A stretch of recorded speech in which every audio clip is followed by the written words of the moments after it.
ওই যে কুড়িগ্রাম নাগেশ্বরী থানা একটা ছেলের নাম তাজুল নাকি, তাজু ভাই দেখছেন কথা ঠিকভাবে গোছায় বলতে পারে না, কিন্তু তার এলাকার দুঃখ দুর্দশা রাস্তায় কোথায় হচ্ছে করছে। আমি কুড়িগ্রাম নাগেশ্বরীর নারায়ণপুর ইউনিয়ন থেকে আমি আপনাদের ভাই তাজু বলছিলাম, দেখেন আমাদের ভাঙ্গা রাস্তা, কিভাবে বাচ্চা কাচ্চা স্কুলে যাবে। এই কথাগুলো বলে বলে এলাকার রাস্তাঘাট দুঃখ দুর্দশা, বিদ্যুৎ নাই, নানান কথাই তাজু ভাই তুলে ধরে ভাইরাল হয়ে গেছে। সারা পৃথিবীর মানুষ তারে চেনে, প্রশংসা করতেছে। বিভিন্ন মিডিয়ার লোকজন যায়, সাংবাদিকেরা যা প্রশ্ন করতেছে যে ভাই আপনি তো কথাই বলতে পারেন না, তো সাংবাদিকতা করেন কেন? তখন বলতেছে না, আমি তো রাজমিস্ত্রির কাজ করি, পাশাপাশি এলাকার কোথায় কি ভেঙে গেছে, কোথায় কি সমস্যা, এগুলো আমি একটু তুলে ধরে ভিডিও বানাই, এজন্য মানুষ আমাকে নিয়ে টল করে। ছেলেটা খুব কান্না করলো। আগে তো পোশাকও ঠিকঠাক ছিল না, মানে যে কোনো পোশাক পরে কাদর মধ্যে দেখা যাচ্ছে ওই নদীর ধার, চর এলাকায় তার বসবাস, চর এলাকায় তো বিদ্যুৎ নেই। আমি নাগেশ্বরীতে চরে বহু মাহফিল করছি, চরের মানুষের খুব কষ্ট দুঃখ দুর্দশাগুলো এই তাজুল ভাই ভিডিওর মাধ্যমে কন্টেন্ট তৈরি করে তুলে ধরে, জাতির মানুষ তার নিয়ে হাসি তামাশা করে। এই ছেলেটা দেখতে হ্যাংলা পাংলা, বউটাও চলে গেছে, কথা কয় না কেন, ওর মনে খুব কষ্ট, কথা কয় না, কথা কয় না কেন। তো এই ছেলেটার নিয়ে অনেকে টল করে, অথচ এই তাজুল এখন সুপার হিরো হয়ে গেছে, কথা কন। যে যারে নিয়ে মানুষ টল করতেছে সে এখন এলাকার মধ্যমণি হয়ে গেছে। এখন তাজুল ভাইকে দেখার জন্য গাইবান্ধা থেকে, রংপুর থেকে মানুষ ছুটে যাচ্ছে নাগেশ্বরী চরে, যে ভাই আপনি তো ভাইরাল হয়ে গেছে। তখন বলতেছে আমি তো জানি না আমি ভাইরাল হয়ে গেছি। মানুষ তার ভিডিও দেখতেছে, মিলিয়ন মিলিয়ন ভিউজ হইতেছে। তো হোক, আমরা দোয়া করি এরকম যারা সমাজের সত্যিকারে নিবেদিত প্রাণ, এই তাজুল ভাইয়েরা আসলে সমাজের, এরাই প্রকৃত মানুষ। এরা এলাকাকে মহাব্বত করে, এলাকার মাটিকে মহাব্বত করে, এলাকার মানুষের দুঃখ দুর্দশা তুলে ধরে, এরাই প্রকৃত সাংবাদিক হওয়ার যোগ্য। কথা বলেন ঠিক না? এরা আসল সাংবাদিক, যারা সত্যটা তুলে ধরে। উনি বারবার বলতেছে নতুন প্রধানমন্ত্রীর কাছে চাই, নতুন এমপিদের কাছে চাই, এই স্তরের রাস্তাগুলো পাকা করে দেন, আমাদেরকে একটু বিদ্যুৎ দেন, আমরা একটু শান্তিতে বাঁচি। ছোট ছোট মানুষ, কিন্তু ছুটছে না মানুষ, প্রধানমন্ত্রীর কাছে চাইতেছে। ও চাওয়া লাগবে কোন জায়গায়, জায়গা মতো। কথা কয় না, কথা কয় না। এ তাজুল ভাই কি ভাইরাল হয়েছে না? কথা কয় না। তাহলে এই টিকটক আছে না নাই? ভিডিও আছে না নাই? ও দেশে টিকটক আসিয়া সব গেল ভাসিয়া, সিদ্দিক সোরা নায়ক হইছে আইডি খুলিয়া, তাজুল ভাই সাংবাদিক হইছে আইডি খুলিয়া। কথা কন। এই মোবাইলে হাই কি জাদু আছে ভাই, পোলা পান বুঝাছে, পড়ালেখা তুইলা রাখছে সপ্তম আকাশে। এখন আর পড়াশোনা ভালো লাগে না, মন বসে না পড়ার টেবিলে, মন চলে যায় এখানে সেখানে। যুবকেরা পাগল পারা হয়ে গেছে দুনিয়া পাইয়া। এজন্য যুবক, এখনো সময় আছে, আর মোবাইলে উল্টা পাল্টা ভিডিও দেখা যাবে না, নাচ গান দেখা যাবে না, নাটক সিনেমা দেখা যাবে না। নিজেদেরকে সংশোধন করার দরকার আছে না? না, যুব সমাজকে আল্লাহ তাআলা এই মোবাইল নামের ভাইরাস থেকে দূরে থাকার তৌফিক দান করুন। জোরে বলুন আমিন। আর একটু জোরে কন আমিন। আপনাদের এলাকার কেউ টিকটক ভিডিও বানায় নাকি? হ্যাঁ, মঞ্চ উপস্থিত সম্মানিত ওলামা ইকরাম, সামনে বসা পিতৃ সমতুল্য মুরব্বী বাবাজিরা, কলিজার টুকরা প্রাণপ্রিয় যুবক ভাইরা, ছোট্ট ছোট্ট সোনামানিকেরা, পর্দার আড়ালের সম্মানিত অবলা সরলা আবেদা সালেহা খাতিজা ফাতেমার উত্তরসূরি মা ও বোনেরা, সবাইকে নিয়ে মহান রবের দরবারে সিজদা অবনত চিত্তে কালিমাতুশ শুকুর আদায় করে পড়ছি আলহামদুলিল্লাহ।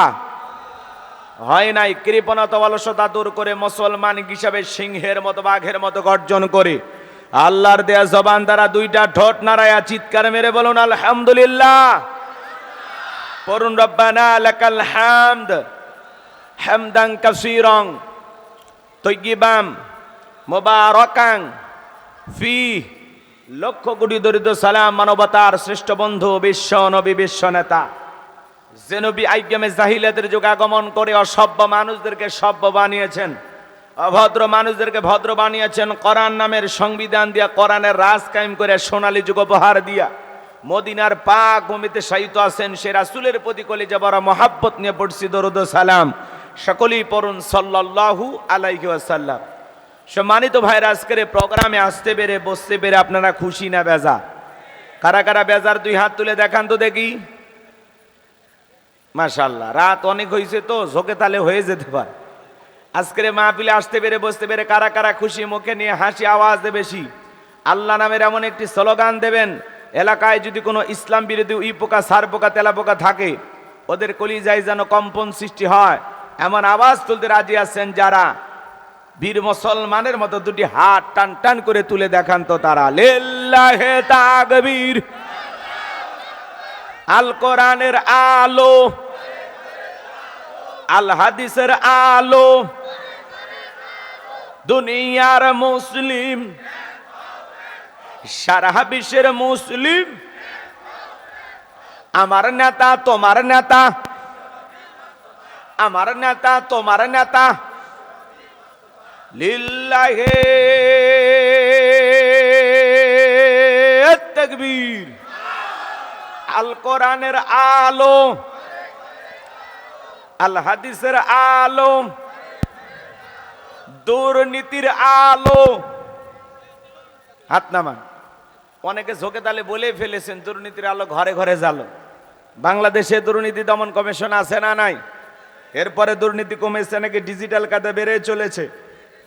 দিন যত করার ছিল দুর্নীতির পাল্লা তত ভারী হচ্ছিল। কথা বলেন ঠিক কিনা? আমরা চাই আমাদের প্রিয় মাতৃ বাংলাদেশ দুর্নীতি মুক্ত আল্লাহ কবুল করুন, চিল্লা বলুন আমিন। আমরা চাই আমাদের বাংলাদেশ মাদক মুক্ত আল্লাহ কবুল করুন, চিল্লা বলুন আমিন। আমরা চাই আমাদের বাংলাদেশ যৌতুক মুক্ত আল্লাহ কবুল করুন, চিল্লা বলুন আমিন। সম্মানিত ভাইরা আমার, ভূমিকায় লম্বা কথা নয়, সরাসরি মূল আলোচনায় প্রবেশ করতে চায়। রাত অনেক হইছে, একটু কোরআনের মহাব্বতে ঘন্টাখানিক সময় আমারে কি দেয়া যাবে? সবাই কথা বলে না, একটু আওয়াজ দিয়ে সহযোগিতা করেন। আমি করব ওয়াজ, আপনারা দেবেন আওয়াজ, জবাব দেন ঠিক ঠিক। আলোচনা হবে কমপ্লিট, শ্রোতাদের স্পিরিটে বারে বক্তার হিট, আলোচনা হবে জায়গা মতো ফিট। আগে বলতাম কিছু আজ প্যান্ডেলে, কিছু আজ অ্যাঙ্গেলে, এখন আর অ্যাঙ্গেলে না, যা বলবো সব ডাইরেক্ট। অ্যাঙ্গেলে বলার দিন শেষ, ডাইরেক্ট বলার বাংলাদেশ। কথা বলেন ঠিক কি না? আগে মহিলা মানুষ প্রধানমন্ত্রী ছিল, কিছু কইলেই মন খারাপ করতো, অভিমান করতো, রাগ করতো। এখন পুরুষ হইছে প্রধানমন্ত্রী, আর কি রাগ করার দিন আছে? হ্যাঁ, সরকার দলীয় যিনি প্রধান তিনিও পুরুষ, বিরোধী দলীয় নেতার যিনি প্রধান তিনিও পুরুষ। যেদিকে যায় এখন পুরুষ, স্পিকারও পুরুষ। কথা কয় না কেন? আর আগে যেদিকে তাকান প্রধানমন্ত্রী মহিলা, কি বলেন? স্পিকারও মহিলা, মাঝে মাঝে কৃষিমন্ত্রী মহিলা হইতো। কি বলেন? এরকম দুর্দিন বাংলাদেশের মানুষের যায় নাই, আল্লাহ সুদিন ফিরাইছে। রাগ করতেছেন আপনারা? এখন পুরুষ হইছে, 35 বছর পরে বাংলাদেশে পুরুষ প্রধানমন্ত্রী। মারহাবা কন। এই জন্য পরিবেশ পরিস্থিতি যেমনই হোক, আমরা কোরআন এবং সুন্নাহর আলোকে হক কথা বলবো। আমরা কোনো বাতিলের চোখ রাঙানিকে ভয় পাই না। কথা বলেন ঠিক কিনা? আমরা মুসলমান, আমরা আল্লাহর গোলাম। কথা বলেন ঠিক কিনা? এই জন্য মুসলমানের আওয়াজ আসতে না জোরে। আমরা মুসলমান কা পুরুষের জাতি নই, আমরা বীরের জাতি। কথা বলেন ঠিক কিনা? এই জন্য কোরআন এবং সুন্নাহর মহাব্বতে যারা এসেছেন, রাত্রি 1টা পর্যন্ত থাকতে পারবেন তো ইনশাআল্লাহ? কারা কারা থাকবেন না দুই হাত তুলে দেখান তো দেখি। মাশাআল্লাহ, চালাক আছে। যারা যারা থাকতে রাজি দুই হাত তুলে বলেন ইনশাআল্লাহ। আর একটু জোরে বলুন ইনশাআল্লাহ। হাত নামান। আমি জানি 1 ঘন্টা 10-15 মিনিটে আপনাদের কিছু হবে না। যদি কোরআনের মহাব্বতে আপনারা থাকেন, রাতের 1টাই বাজুক আর 1:30 2টা যা বাজে বাজুক, ওটা দেখার বিষয় নাই। আলোচনার গতিতে চলবে যদি আপনারা থাকেন। আর আমি যদি দেখি আপনারা ওঠা বসা করতেছেন, তা আপনাদের আগে আমি ছেড়ে দেব। কথা বোঝেন নাই? কারণ আসতে একটু এলোমেলো হইলো, তাই না? অনেক নেতা কর্মীরা আসছিল, ওনারা একটু কথা বলছে না, বলে একটু সময় এলোমেলো হয়ে গেল। তো যাই হোক, ওনারা আসছে আবার দিছে, আমরা কথা বলে তো নিয়ে যাব। আর ওনারা কথাও বলছে, দিয়েও গেছে। তো ওনাদেরকে একটু সুযোগ করে দেওয়া লাগে, তাই না ভাই? তো যাই হোক, চলুন আমরা আলোচনা শুরু করি। আর কোনো ভূমিকা নাই, ডাইরেক্ট আলোচনা। কোরআনের মহাব্বতে হাত তুলে ওয়াদা দিয়েছেন, ওয়াদা ঠিক রাখবেন তো ইনশাআল্লাহ? আমি জানি নাটোরের জমিনের মানুষ, আপনারা যেন আমার সামনে বসে কথা শুনতেছেন, আমার বিশ্বাস নাটোরের জমিনে কোনো মুনাফিকের জায়গা হবে না। কথা বলেন ঠিক কিনা? আমার বিশ্বাস আমার সামনে যারা বসে আছে তারা জিন্দা শাহজালাল। কথা বলেন ঠিক কিনা? আপনারা যে নির্ভেজাল মুমিন, এটা প্রমাণ দেওয়া লাগবে, প্রতিশ্রুতি ঠিক রাখা লাগবে। রাখবেন তো ইনশাআল্লাহ? চলুন, লিখেছেন তাফসিরুল কোরআন মাহফিল, আলোচনা তাফসির ভিত্তিক হওয়া দরকার আছে না নাই? আমার পূর্বে যিনি বক্তা তিনি আলোচনা করলেন। কি বললেন শেষে? যে আল্লামা সাইদি হুজুরকে আমরা হারিয়েছি, আমি যেন সাইদি হুজুরের উত্তরসূরি হতে পারি। এটা মাওলানা রুহুল আমিন জিহাদি সাহেবের কথা ছিল না? কথা বলেন। তার মানে উনি কেন হতে চাচ্ছেন? কারণ আল্লামা সাইদি হুজুর কোরআনের তাফসির করতেন।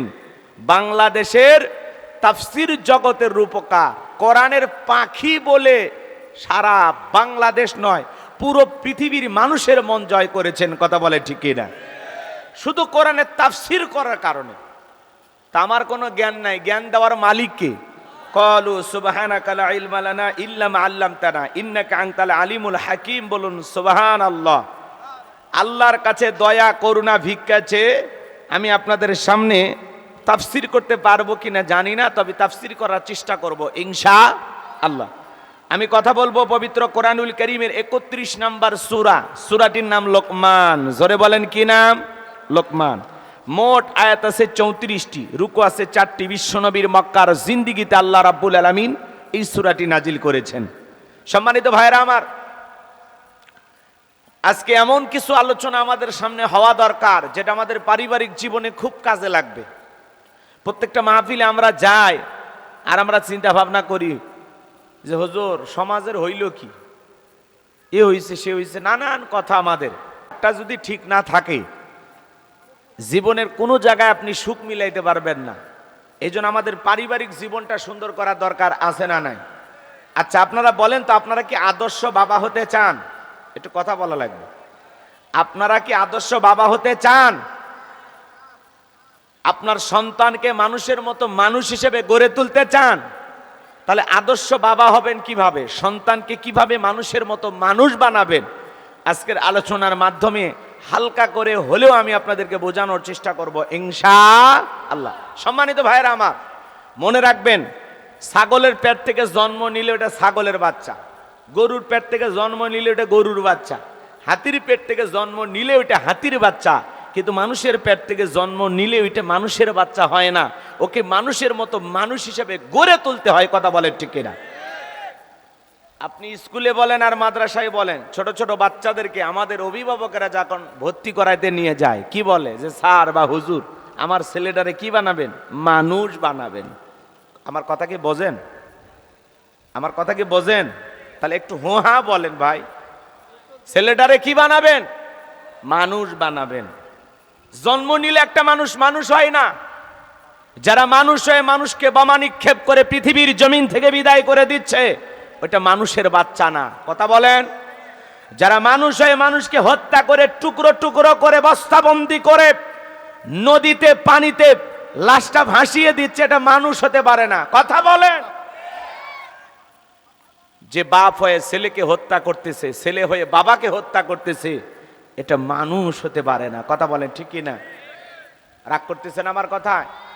এই জন্য মাঝে মাঝে দেখেন এমন ঘটনা আমরা দেখি, যেই ঘটনাগুলো দ্বারা আমরা বলি আরে মানুষ হয়ে মানুষ কেমনে পিটায়। কথা বোঝেন নাই? পাথর দিয়ে মানুষকে চাঁদার জন্য হত্যা করে, আমরা তখন বলি এটা মানুষ না, এটা কি? পশু। আমার শরীফ ওসমান হাদি ভাইয়ের মতো নিরপরাধ মানুষ যখন রাস্তা দিয়ে রিক্সা নিয়ে যায়, তাকে যখন গুলি করে হত্যা করা হয়, যারা হত্যা করে এরা মানুষ নয়, এরা কি? পশু। কথা বলেন ঠিক কিনা? এই জন্য মানুষের পেট থেকে জন্ম নিলেই এটা মানুষ হয় না, তাকে মানুষের মতো মানুষ হিসেবে গড়ে তোলা লাগে। কথা বলেন ঠিক কিনা? যতটুকু দিয়েছেন ততটুকু পেয়ে শুকরিয়া আদায় করতে হবে কার? কত মানুষ তাকা দেখেন রেল স্টেশনের মধ্যে পইরা আছে, মাথার তলে দেওয়ার মতো বালুস না, ইট মাথার তলে দিয়ে ঘুমাইতেছে। আল্লাহ ওই মানুষের চাইতে কি আপনারে ভালো রাখে নাই? কথা বলা লাগবে ভাই। তাহলে কেন আল্লাহর শুকরিয়া আদায় করবেন না? কত মানুষ ফুটপাতে পড়ে আছে, ডাস্টবিনে পড়ে আছে, অবজ্ঞা অবহেলায়, দেখার মতো কেউ নাই। আমরা তাদেরকে বলি পথ শিশু। ওই যে ছেলেটের দিকে তাকায় দেখলেন না, ছোট্ট একটা মেয়ে, নাম কি বলতে পারেন না? ফাইজা, কি জানো না? এই ফাইজা নামের ছোট্ট একটা মেয়ে রাস্তার মধ্যে ফুল বিক্রি করে। চিন্তা করেন বাজান, ছোট্ট একটা মেয়ে ফুল বিক্রি করে। ছোট্ট একটা মেয়ে ফুল বিক্রি করে। এই ছেলেটের ছোট্ট মেয়েটা পথ শিশু, ফুলের মতোই চেহারাটা বড় সুন্দর। মানুষ অবজ্ঞা অবহেলা করে। এই মেয়েটা লালন পালন কার কাছে হবে? দুনিয়ার জমিনে আপন বলতে তেমন কেউ নাই। ছেলেটের একজন বিশিষ্ট ব্যবসায়ী, ধনী মানুষ, সে তার দায়িত্ব নিয়ে নিল যে ছোট্ট মেয়েটাকে আর ফুল বিক্রি করতে হবে না, তার জীবনের পরিপূর্ণ দায়িত্ব আমি নিলাম। সে এখন ভালো স্কুলে পড়াশোনা করবে, তাকে মানুষ বানানোর জন্য যত টাকা পয়সা প্রয়োজন আমি খরচ করব। মারহাবা কর। এরকম হাজার হাজার পথ শিশু আছে যাদের মা নাই, বাবা নাই, দেখার মতো পৃথিবীতে কেউ নাই। কে তাদের দায়িত্ব নেবে? কয়জনের ভাগ্যই বাই মেয়েটার মতো সুন্দর হয়? এ বাজান, আল্লাহ চাইলে কি ওই পথের মধ্যে আপনাকে আমাকে ফেলায় রাখতে পারতো না? আল্লাহ চাইলে কি রেল স্টেশনে শোয়া রাখতে পারতো না? কত মানুষ রাস্তার মধ্যে দাঁড়িয়ে ভিক্ষা করে। ওই ভাঙ্গা প্লেটটা কি আপনার আমার হাতেও থাকতে পারে কিনা? জোরে বলেন, পারে কিনা? আল্লাহ ভিক্ষুক না বানায়া, এত গরিব অসহায় দরিদ্র না বানায়া, চলার মতো টাকা দিয়েছে, ঘুমানোর জন্য একটা ঘর দিয়েছে। আপনি আরামায়েশে আছেন, যতটুকু জায়গা জমি আছে আলহামদুলিল্লাহ। কেন আল্লাহর শুকরিয়া আদায় করবেন না? আল্লাহর শুকরিয়া আদায় করতে এত কৃপণতা কেন করেন? যদি জিজ্ঞাসা করা, ভাই কেমন আছেন? বলে হুজুর গরিবে থাকা না থাকা আমরা বেঁচে আছি কোনো মতে। হুজুর কথা কয় না, কথা কয় না। আছে না নাই? গরিব দুঃখী অসহায় মতো ভান করে, কয় হুজুর গরিবে থাকা না থাকা আছি কোনো মতে। মানে নাটোর বনপাড়া যা আছে, একেবারে সিরাজগঞ্জ, বগুড়া, সাতমাথা সব ঘুরে আসে, বলে আলহামদুলিল্লাহ। ভাই কেমন আছেন? কয় গরিবের থাকা না থাকা। সর্বশেষে যা কি বলে? আলহামদুলিল্লাহ। ভাই আপনাকে জিজ্ঞাসা করা মাত্রই আপনি সাথে সাথে কি বলবেন? আলহামদুলিল্লাহ। ভাই কেমন আছেন? আলহামদুলিল্লাহ। অনেকেই কিন্তু বলে, কিন্তু বোঝে না কি বলতেছে, বোঝে না। আছে না ভাই? আপনার শাশুড়ি মারা গেছে, কয় আলহামদুলিল্লাহ। আপনার স্ত্রী গর্ভবতী ছিল, বাচ্চা ডেলিভারি করছে, কয় ইন্না লিল্লাহি ওয়া ইন্না ইলাইহি রাজিউন। এক মুরব্বী চাচা পেশাব করতেছে আর দোয়া পড়তেছে, বিসমিল্লাহি ওয়ালা বারাকাতিল্লাহ। চাচা এ তো খানা খাওয়ার দোয়া। তখন বলতেছে, বাবা কোন দোয়া কোন জায়গায় পড়লাম, আমার মাথা কাজ করে না। এরকম লোক আছে না নাই? তো ভাই আপনারা সবাই কেমন আছেন? সুখে থাকি আর দুঃখে থাকি, খেয়ে থাকি আর না খেয়ে থাকি, সব সময় প্রশংসা হবে কার? প্রশংসার ওয়াজ করলে 2 ঘন্টা ওয়াজ করে, ওইদিকে সুযোগ নাই। কত মানুষ এই সময় হাসপাতালের বেডে শুয়ে কাতরাইতেছে, আল্লাহ চাইলে ওই জায়গায় রাখতে পারতো না? কত মানুষ বিছানায় শুয়ে ঘরে কাতরাইতেছে, আল্লাহ চাইলে ওই জায়গায় রাখতে পারতো না? আল্লাহ সুস্থ রেখে ভালো রেখে আপনাকে আমাকে নিয়ে আসছেন, এটা আল্লাহর অনেক বড় দয়া, অনেক বড় দয়া। সুস্থতে কত বড় নিয়ামত, অসুস্থ হলে মাঝে মাঝে টের পাওয়া যায়। কথা বলেন। তখন খালি কোতে আর আল্লাহ ডাক দেয়, ইস আল্লাহ আল্লাহ এইবার বাঁচাও, ওরে বাবা যে ব্যথা, এইবার মানে আজরাইলের সাথে দেখা হবি। কথা কয় না কেন? যখন অসুস্থ হয় হাসপাতালে বিছানায় পড়ে যায়, তখন কোতে আর আল্লাহ ডাক দেয়, কোতে আর আল্লাহ ডাক দেয়, দমে দমে আল্লাহ ডাকে, কয় আল্লাহ এইবারের মতো মাফ করে দে আল্লাহ। এমন কান্নাকাটি কোতাকুতি। যখন সুস্থ হয় এমন ভাব নিয়ে চলাফেরা করে, মনে হয় কোন রোগ তার স্পর্শই করেনি, লোকটা মনে হয় জীবনে অসুস্থই হয়নি। কথা বলুন ঠিক না? এই হলো আমাদের অবস্থা। সুখে থাকতে আল্লাহরে ভুলে যায়, আর দুঃখে বললে আল্লাহরে স্মরণ হয়। কি বলেন? এই জন্য সুখে থাকি আর দুঃখে থাকি, খেয়ে থাকি আর না খেয়ে থাকি, সুস্থ থাকি আর অসুস্থ থাকি, ভালো থাকি আর মন্দ থাকি, টেনশনে থাকি আর টেনশন ছাড়া থাকি, সব সময় প্রশংসা হবে একমাত্র কার? মনে থাকবে তো ইনশাআল্লাহ? আল্লাহ প্রশংসা আদায় করবেন, আল্লাহ নিয়ে আমার সব বাড়ায়া দিন। মুসা আলাইহিস সালাম এর এক উম্মত বলে, পয়গম্বর আল্লাহ এত সম্পদ দিয়েছে, আপনি আল্লাহর সাথে যখন কথা বলবেন আমার বিষয়ে বলবেন, আল্লাহ যেন আমার একটু সম্পদ কমায় দেয়। কোন আমল করলে কমে যাবে আপনি একটু বলবেন। পয়গম্বর আল্লাহর সাথে কথা বললেন, এক পর্যায়ে ডেকে বলে, আল্লাহ আমার এক উম্মত জানতে চায় তার সম্পদ অনেক বেড়ে গেছে, সে একটু সম্পদ কমানোর জন্য কোনো আমল আছে কিনা জানতে চায়। আল্লাহ ডেকে বলে, পয়গম্বর তুমি তোমার উম্মতকে জানায় দাও সে যেন একটু কম কম করে আমার শুকরিয়া আদায় করে। উম্মতের সাথে দেখা হয়ে গেল, ডেকে বলে, পয়গম্বর আল্লাহ তাআলা কি আমলের কথা বলেছেন? মূসা আলাইহিস সালাম ডেকে বলে, আমার আল্লাহ তাআলা বলেছেন তুমি একটু কম কম করে আল্লাহর শুকরিয়া আদায় করবা, তাহলে তোমার সম্পদ কমে যাবে। লোকটা ডেকে বলে, আপনি নবী মানুষ, এটা কি কথা বললেন? যে আল্লাহ আমার এত নিয়ামত দিয়েছে, যে আল্লাহ আমার এত ভালো রাখছে, কেন সে আল্লাহর প্রশংসা আদায় করব না? আজ থেকে আমি আরো বেশি বেশি করে আল্লাহর প্রশংসা আদায় করব, বলুন সুবহানাল্লাহ। তাহলে যদি আল্লাহ তাআলার প্রশংসা আদায় করেন, আপনার সম্পদ কমবে না বাড়বে? তাহলে সব সময় প্রশংসা হবে কার? এই যে কবরস্থানে কত মানুষ শুয়ে আছে, একবার সুবহানাল্লাহ বলার জন্য আফসোস করতেছে, একটা সিজদা দেওয়ার জন্য আফসোস করতেছে। কথা বলেন, আল্লাহ চাইলে কি কবরে আপনাকে আমাকে যাওয়া লাগবে না? কখন যে মৃত্যু চলে আসবে আমরা কেউ জানি না। হঠাৎ করে মৃত্যু চলে আসতে পারে, এজন্য প্রস্তুতি নিয়ে থাকা লাগবে। আমলের কথা বলেন, ঠিক কি না? চলুন না সামনের দিকে যাই, লম্বা করব না। তাহলে সুখে থাকি দুঃখে থাকি প্রশংসা হবে একমাত্র কার? আমার ভাই, লোকমানে হাকিম শুধু মাঠে ময়দানে ওয়াজ নসিহত করতেন এমনটা নয়, ঘরের মধ্যে তার কলিজার টুকরা সন্তানদেরকে একত্রিত করে লোকমানে হাকিম ওয়াজ করতেছেন। আমার আল্লাহ তাআলা সেই কথা বলেন, ওয়া ইয ক্বালা লুকমানু লিবনিহি ওয়া হুয়া ইয়াইযুহু ইয়া বুনাইয়া লা তুশরিক বিল্লাহ ইন্নাশ শিরকা লা যুলমুন আযীম। আল্লাহ রাব্বুল আলামিন বলেন, স্মরণ করো লোকমানে হাকিমের কথা, যখন লোকমানে হাকিম তার কলিজার টুকরা সন্তানদেরকে একত্রিত করে বলতেছেন, ইয়া বুনাইয়া, হে আমার বৎস, আমার কলিজার টুকরা সন্তান, হে আমার হৃদয়ের স্পন্দন। সন্তানকে কিভাবে ডাকবেন? আল্লাহর কোরআন আপনাকে শিখাচ্ছে। আল্লাহু আকবার বলেন। আদর করে ডাকতে হবে, হে আমার আব্বা জান, হে আমার কলিজার টুকরা সন্তান, হে আমার হৃদয়ের স্পন্দন, হে আমার নয়নের পুতুনি। আল্লাহু আকবার বলেন। আর আমরা ডাক দে, বলটু এদিকে আয়। সন্তানের নাম রাখছে কি? বল্টু। বল্টু জীবনে শুনছেন কোন মাহফিলে যায় যে এখন আপনাদের সামনে ওয়াজ করবেন হযরত মাওলানা বল্টু সাহেব? এই বল্টুটা জীবনে কিছু হয়? কথা বলেন না কেন ভাই? প্রত্যেকটা বাবা এই জায়গায় উপস্থিত হয়েছেন, যাদেরকে আল্লাহ সন্তান দিয়েছেন।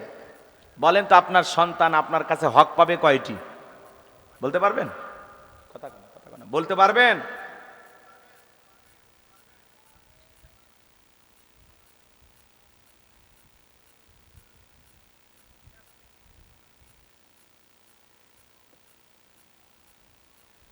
কষ্ট হচ্ছে আপনাদের? আমার দিকে তাকান। তাহলে বলুন, আপনার সন্তান আপনার কাছে হক পাবে কয়টি? বলতে পারবেন না তো? তাহলে বলেন যে হুজুর জানি না। কথা কয় না, তাও করবে না, স্বীকারও করবি না। আরে ভাই, জানলে বলেন, আমি তো শুনতে চাচ্ছি। জানেন আপনার সন্তান আপনার কাছে হক পাবে 12টি। জোরে বলেন কয়টি? একটু জোরে কোন কয়টি? 12টি। 1 নাম্বার হক কি? সন্তান জন্মগ্রহণ করার সাথে সাথে সেলফি তুলে ফেসবুকে বাচ্চার ছবি ছাড়া। কি কন? বাবা হইলাম। ওই সন্তানের মামা থাকলে সেও ফেসবুকে পোস্ট করে কয় মামা হইলাম, চাচা থাকলে লেখে চাচ্চু হইলাম। কথা কয় না। যেই মহিলা বাচ্চা ডেলিভারি করছে, ও হাসপাতালের ওই বেডে শুয়ে থাকে, বাচ্চারে কোলে নিয়ে একটা সেলফি তুলে ফেসবুকে দিয়ে বলে অনেক কষ্টের পরে মা হওয়ার স্বাদ বুঝলাম। কথা কন, কথা কন, আছে না নাই? তাহলে কি সন্তানের ছবি প্রথমে ফেসবুকে দিলে কবুল হজের সব নাকি কন? হ্যাঁ, প্রথম দায়িত্ব কি? সন্তান জন্মগ্রহণ করার সাথে সাথে ছেলে হোক আর মেয়ে হোক, 1 নাম্বার দায়িত্ব কানে আজান দেওয়া। কথা বলে ডেকে না। আর সেলফি তোলার ঠেলায় 3 দিন পরে মনে হয় আজান তো দেওয়াই হয়নি, 3 দিন পরে মনে হয়। কথা কোন আছে না নাই? 1 নাম্বারের দায়িত্ব সন্তানের কানে আজান দেওয়া। 2 নাম্বার হলো তাহনিক করা। কোনো আলেমের কাছে হোক, মুরব্বীর কাছে হোক, নিয়ে যায় সে মিষ্টি দ্রব্য কোনো কিছু খেয়ে সন্তানের জিহ্বার ভিতরে লাগায় দেবে। কথাকে বোঝেন? সে একটু একটু করে বাচ্চার জিহ্বা তালুর ভিতরে লাগায় দেবে। এর নাম কি? তাহনিক করা। 3 নাম্বার হলো সপ্তম দিনে আকিকা দিয়া সন্তানের একটা সুন্দর নাম রাখা। আল্লাহর কাছে 2টা নাম প্রিয়, একটা আব্দুল্লাহ, একটা আব্দুর রহমান। যত মানুষ আমাদেরকে ফোন দিয়ে জিজ্ঞাসা করে এই দুইটা নাম যখন বলি তখন বলে হুজুর আমার দাদার নাম আব্দুল্লাহ, চাচার নাম আব্দুর রহমান, নামের মধ্যে কেন জানি চাচা আর দাদা দাদা ভাব, এগুলো বয়স্ক নাম চলবে না, আপডেট কিছু বলেন। আমাদের কাছে যখন খুঁজে পায় না তখন সন্তানের নাম রেখে দেয় নাট, বল্টু, স্ক্রু, টায়ার, বিদ্যুৎ, কথা কয় না, সন্তানের নাম রাখে এরকম আছে না, বুলেট, সন্তানের নাম রাখছে কি বুলেট, এই যে কয় ডন, ডন নাম রাখছে কি ডন, বাবু এলাকার লোক ধরে খাবু, নানা ধরনের নাম। আমাদের সমাজে এগুলো আছে না নাই? এক এক সন্তানের নাম কিরে ভাই, মেয়ে মানুষের নাম হাসি, খুশি, মায়া, জয়া, পিঙ্কি, চুমকি, সুইটি, বিউটি, শয়তান করে ডিউটি, কি নামের সাইজ, জনি, সনি, রনি, নানান ধরনের নাম আপনাদের এলাকা আছে। বাচ্চাদের নাম খুঁজে পায় না, রাগ করে নাম থুয়ে দেয় মোটু বাদ্দু, এরকম মা বাবা আছে না নাই? সন্তানের নাম রাখছে মনা, সোনা, দোনা, টোনা, কথা কয় না গে, এরকম আছে না নাই? সন্তানের নাম রাখবেন ইসলামিক নাম। ইংল্যান্ডের সবচেয়ে জনপ্রিয় নাম হলো মুহাম্মদ। তাদের ছেলে বাচ্চা হইলেই নাম রাখে কি মুহাম্মদ। রাগ করতেছেন আমার কথা? 4 নাম্বার দায়িত্ব সন্তানকে, ছেলে হোক মেয়ে হোক, দ্বীনি ইলম শিক্ষা দেওয়া, কোরআন সুন্নাহর জ্ঞান শিক্ষা দেওয়া। এভাবে যদি 12টা বলতে যাবো ওদিকে আবার 12টা বেজে দেবে। রাগ করতেছেন মনে হয়? লোকমানে হাকিম তার সন্তানকে বলতেছেন ইয়া বুনাইয়া, হে আমার বর্ষ, আমার কলিজার টুকরা সন্তান, লা তুশরিক বিল্লাহ, আল্লাহর সাথে কখনো কাউকে শরীক করা যাবে না। ইন্না শিরিকা লা যুলমুন আযীম, এই শিরিক হলো সবচাইতে বড় জুলুম, সবচাইতে বড় অপরাধ, সব পাপের বড় পাপ নাম হলো শিরিক। কথা কয় না, কথা কয় না। ছেলেদেরকে যখন সুন্দর করে বুঝাইতেছেন, আমার কলিজার টুকরা সন্তানেরা, আল্লাহর সাথে কখনো কাউকে শরীক করবা না। একটা ছেলে ডেকে বলে, আব্বা আমারে দিয়ে ওয়াজ নসিহত হবে না, ইমামতি হবে না, আপনি আমারে টাকা দেন, আমি বিজনেস করব, ব্যবসা বাণিজ্য করব। আমার ভাইয়েরা বলেন তো, আলেমের বেটা সবাইকে আলেম হয়? কথা বলা লাগে, কথা বলে, সবাইকে আলেম হয়? আলেমের বেটা আলেম সবাই আলেম হয় না। আলেমের বেটাও জালেম হয়, হাজিরি বেটাও পাজি হয়, ডাক্তারের বেটাও ডাকাত হয়। কথা বলেন না, আছে না নাই?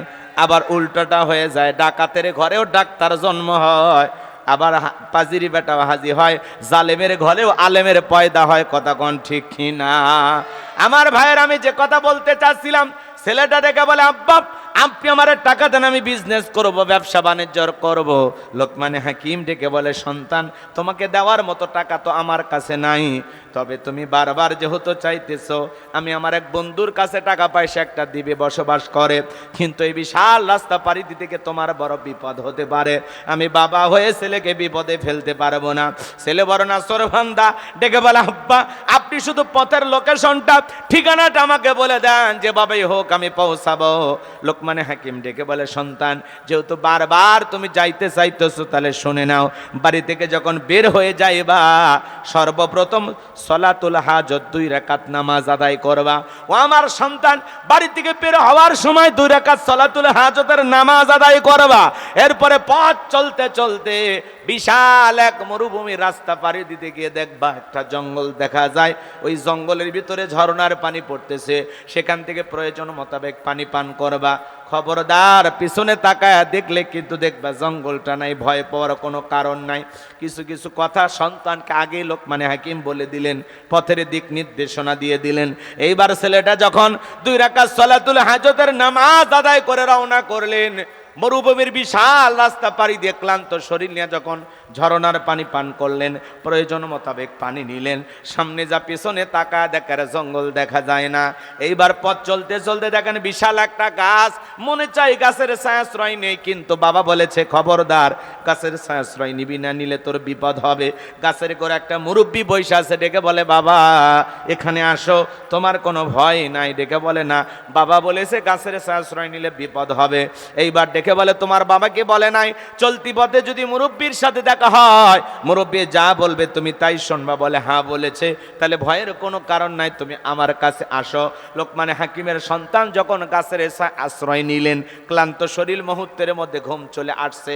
আমার ভাইয়েরা, একটা বিষাক্ত সাপ গাছের গোড়া থেকে বের হয়ে লোকমান হাকিমের সন্তানটাকে সবল মারছেন। মুরব্বি তাকায় দেখে সত্যি তো ছেলেটার বড় বিপদ হয়ে গেল। বিষাক্ত সাপ ছেলেটারে সবল মারছে, কামড় দিয়েছে। এইবার মুরব্বি কি করলেন? সাপটাকে ধরলেন।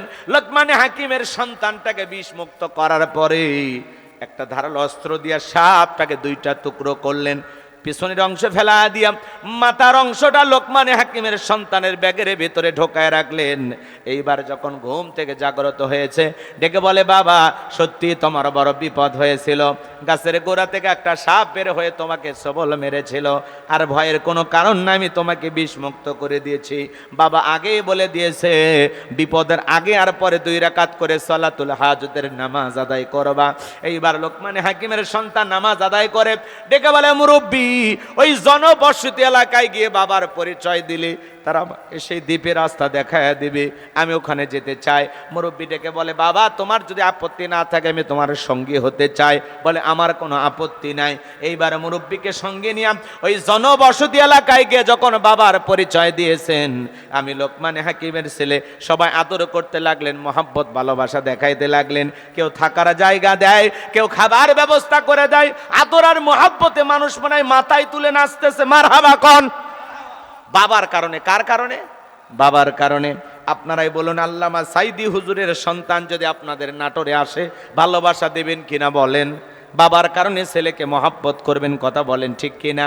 ডক্টর মিজানুর রহমান আজহারী ভাই, তার সন্তান যদি আপনাদের এলাকায় আসে, মহব্বত করবেন কিনা? কেন কেন? বাবার কারণ, বাবার পরিচয়ের কারণে। আমার কথা কি বোঝেন? আল্লামা মামুনুল হক, তার সন্তান যদি আপনাদের এখানে আসে, মহব্বত করবেন না? কেন করবেন? বাবার পরিচয়ের কারণে, কথা বলেন ঠিক কিনা? লোকমান হাকিমের সন্তানকে সবাই মহব্বত করতে লাগলেন, ভালোবাসা দেখাইতে লাগলেন। ওনার বাবা আগে বলে দিয়েছে, এলাকায় যাওয়ার পর একটা সুন্দরী মেয়ে আছে, খবরদার বিয়ে করা যাবে না, বিয়ে করলেই বিপদ হবে। সে বলে বাবা, এলাকা একটা সুন্দরী মেয়ে আছে, তুমি কি বিয়ে করছো? বলে না, বিয়ে করি নাই। তাহলে বাবা পাত্রীটা একবার দেখো। সবাই বলতেছে ঠিক আছে। যেহেতু সবাই অনুরোধ করতেছে পাত্রীটা দেখো, ছেলেটাও চিন্তা করে বিয়ে করি আর না করি, একবার পাত্রী দেখি। এ যুবক, তোমরা পাত্রী দেখতে যাও না, কারের সাথে নিয়ে যাবা? বন্ধু বান্ধব, কথা কয় না কে? দুলা ভাই, হ্যাঁ, বন্ধু বান্ধব দুলা ভাই সাথে নিয়ে যাওয়া জায়েজ না হারাম?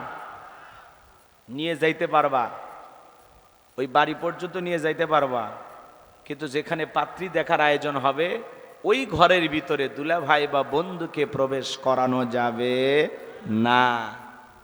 কথা কয় না, কথা কয় না পোলাপা। এ তোমরা কি এতিম? হ্যাঁ, কথা বলো না কেন বাবা? ও কারো বউ নাই? কি কয়? রাগ করতেছেন আপনারা আমার কথায়? এদিকে তাকান। এ যুবক যারা আছো, পাত্রী দেখতে গেলে মারের সাথে নিয়ে যাবা, বোনের সাথে নিবা। খবরদার, খালা কেউ নিবা না, ভাবি কেউ নিবা না। কারণ মেয়ে দেখতে যতই সুন্দরী হোক, খালা বলবে এর চাইতে আমার লাভলি ভালো। কথা কন, কারণ খালার বাড়িতে একটা রেডি হয়ে আছে, বুঝতে পারছেন?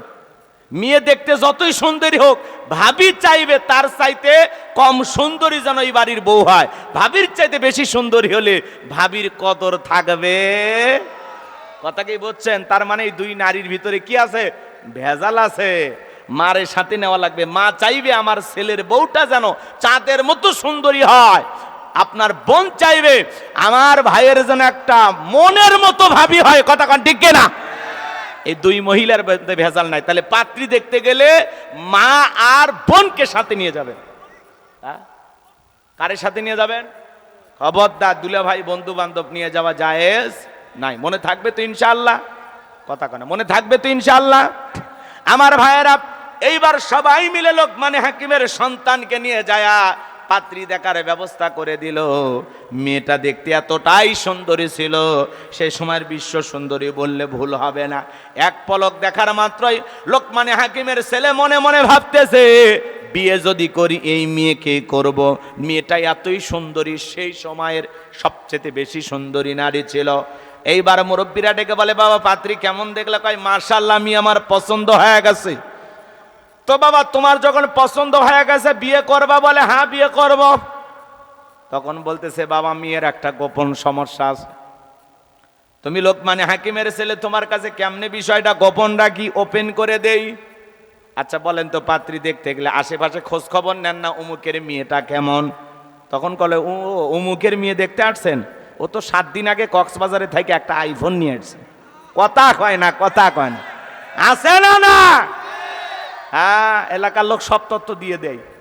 এইবার লোকমান হাকিমের সন্তানকে ডেকে বলে বাবা, পাত্রী যেহেতু পছন্দ হয়ে গেছে, তুমি যেহেতু বিয়েতে রাজি, ডাকতে হবে কাজী, কিন্তু তার আগে তোমাকে বলতে চাই, এই মেয়েটারও এর আগে 10 বার বিয়ে হয়েছে। কয়বার? 10 বার বিয়ে হয়েছে। 10টা স্বামী বাসর ঘরে মারা গেছে, একটা স্বামী বাসর ঘর থেকে জীবিত বের হয় নাই। তোমার সিরিয়াল 11 নাম্বার। এইবার বলো তুমি রাজি আছো না নাই? মেয়েটা তাহলে আর কতটা ভয়ঙ্কর সুন্দরী চিন্তা করেন।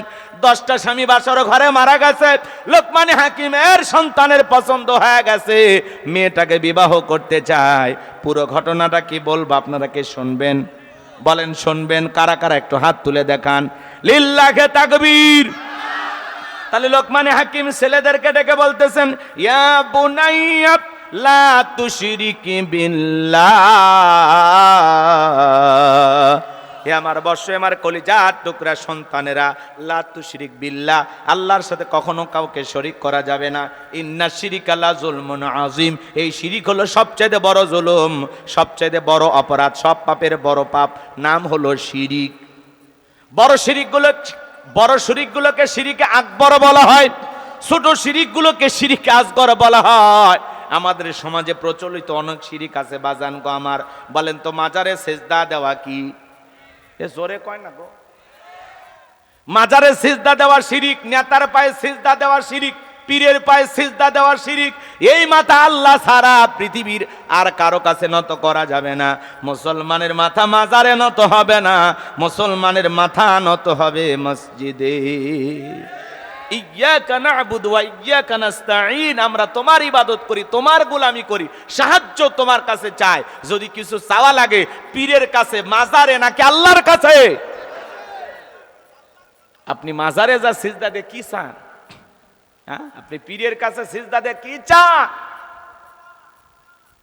অধিকাংশ মাজারগুলো হয়ে গেছে গাঁজা খাওয়ার নিরাপদ জায়গা। নারী পুরুষ একত্রে হইয়া ডুগি তবলা বাজায় আর গান গায়। কথা বলেন না কেন? কত জায়গায় দেখতেছেন এমনও পীর আছে, এক ওয়াক্ত নামাজ নাই, গাঁজা খাইয়া মুজদারি লাল বানাইছে, টর্চ লাইট মেরে মুখ কই খুঁজে পাবে না, বগলে চুল দিয়ে বেরিবারে হয়েছে। আর সুন্দরবনে অবস্থা, বান্দরবনে কি অবস্থা? কথা বলেন, আছে না না? সেগুলো ভণ্ড পীরেরা ডুগি তবলা বাজার গান গায়। কই পানির ভিতরে জ্বললে বাতি, ঝড় বাতাসেও নেবে না, ল্যাংটা বাবার মুরিদ হইলে নামাজ রোজা লাগে না। যে পীর সাহেব বলবে নামাজ রোজা লাগে না, এটা পীর না টাটকা শয়তান? আছে না নাই ভাই? বহু জায়গায় ওরস শরীফের নামে লেখা আছে পবিত্র ওরস শরীফ, সেখানে মহিলা যায় গান গাইতেছে। কি আজে বাজে গান, গানের সাইজ কি? কথা কয় না, কথা কয় না। কয় বেলতলি সোলেমান ল্যাংটা, নাউজবিল্লাহ। এখন পীর সাহেব যদি ল্যাংটা থাকে, মুরিদের কি কাপড় থাকে? হ্যাঁ, পীরই যদি ল্যাংটা হয়, মুরিদের তো চামড়াও থাকবেন। আজকে বেহাল দশা। কথা বলেন, ভন্ডা আছে না নয়? কয় বেলতুলি সোলেমান ল্যাংটা, দোহাই ল্যাংটা, দোহাই ল্যাংটা, কাটা কেল্লা, কাটা কেল্লা, কেল্লা করে আল্লাহ আল্লাহ। আছে না না? কি ভণ্ড সব বের হয়েছে। নবীর নাম সুলাইমান, একটা সুন্দর নাম নিয়া সুলাইমান শাহ, বেলতুলি সুলাইমান, সে নাকি ল্যাংটা। সেখানে আবার দেখলেন মেলা বসছে, সুলাইমান ল্যাংটার মেলা, নাউজুবিল্লাহ কন। সেখানে গাঁজা খাওয়া হচ্ছে, নারী পুরুষ অবাধে নাচানাচি লাফালাফি করতেছে। এগুলো তো মেলা না, এগুলো কি গাঁজা খাওয়ার আসর। ওরা বলে এগুলো গাঁজা না, এগুলো নাকি সিদ্ধি। আছে না নাই? লালন সার মাজারে যায় গাঁজা টানে, বেলতলি সুলেমান ল্যাংটার মেলায় যায় গাঁজা টানে, বগুড়ার মহস্থানে শেষ বৈশাখে গাঁজা টানে। কথা বলেন, আছে না? বগুড়া মহস্থানে দেখছেন? কথা কয় না, কথা। বগুড়া মহস্থানে কি খায়? গাঁজা খায়। মন কেমন গাঁজা খায়, গাঁজার কলকিতে এমন টান মেরে ধুয়া ছাড়ে, রাস্তায় পুলিশও দাঁড়িয়ে থেকে মনে করতেছে যে ওরসের রান্না চলছে। কি গাঁজা খায় নারী পুরুষ, ওরা বলতেছেন না এগুলো আল্লাহ তাআলা পৃথিবীতে এত গাছ গছালি বানাইছে, এটা একটা গাছ, এটা আল্লাহর নিয়ামত। নাউজুবিল্লাহ কোন গাঁজার গাছও নাকি আল্লাহর দেয়া নিয়ামত। কত বড় ভণ্ড এই দেশে আছে, আর আমরা এই সমস্ত ভণ্ডদেরকে বিশ্বাস করি। আমরা এদের কাছে যাব না। যদি চাওয়া লাগে কার কাছে? কোনো মাজারে চাবো না, কোনো পীরের কাছে চাইবো না। পীর কোনো কিছু দেওয়ার ক্ষমতা রাখে না, যিনি দিতে পারেন তিনি কে? তাহলে চাওয়াটা কার কাছে? ফাইযা ফারাগাতা ফানসাব ওয়া ইলা রাব্বিকা ফারাগাব। বান্দা যখন নিঃস্ব অসহায় দুর্বল হইবা, তোমার শূন্য হাতটা আমি আল্লাহর দিকে পেতে ধরো, তোমার শূন্য হাতটা আমি আল্লাহ পূর্ণ বানায় ফেরত দিব। বলুন সুবহানাল্লাহ। তাহলে ভণ্ড পীর যেখানে, একটু জোরে বলেন, ভণ্ড পীর যেখানে, হক্কানি আল্লাহওয়ালা যেখানে। পীর ছিল শাহজালাল, খানকাই পীর, রাষ্ট্রপতি পীর, নারাই তাকবীর হুঙ্কার দিয়েছেন, গৌর গোবিন্দ ধুতি খুলে পালাইছে। কথা বলে ঠিক না? তো বড় বড় আল্লাহওয়ালারা ছিল এই জমিনে, শাহজালাল, শাহপরান, শাহ মাকদুম, বাইজিদ বোস্তামি, আব্দুল কাদের জিলানী, আল্লামা খাজা মঈনুদ্দিন চিশতি রহমতুল্লাহ আলাইহি, বগুড়া শাহ সুলতান, রংপুরের কেরামতুল্লাহ, রাজশাহীর শাহ মাকদুম। বড় বড় আল্লাহ ওয়ালাদের কারণে এদেশে ইসলামের প্রচার প্রসার হয়েছে। আল্লাহ ওয়ালারা এসে এদেশের মানুষকে ইসলামের বাণী শোনাইছেন।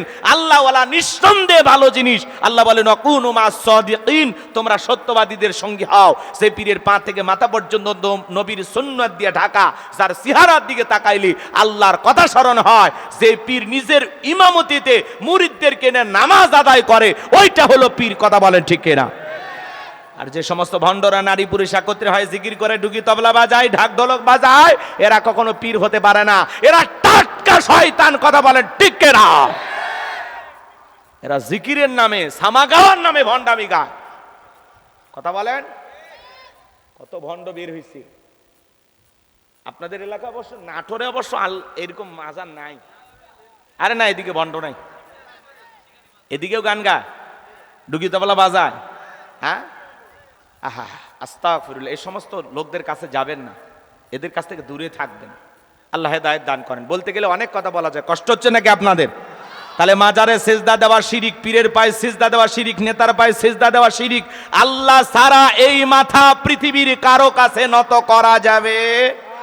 কোন বেলতলি সুলাইমান ল্যাংটার কাছে যাওয়া যাবে? নারী মানুষ হইয়া গান গায়, ল্যাংটা বাবার গান, আর সেগুলো শুনে আমাদের কানসু। একটা নবীর নাম নিয়ে ফাজলামি করে। সুলাইমান আলাইহিস সালামের সম্মান মর্যাদা কত!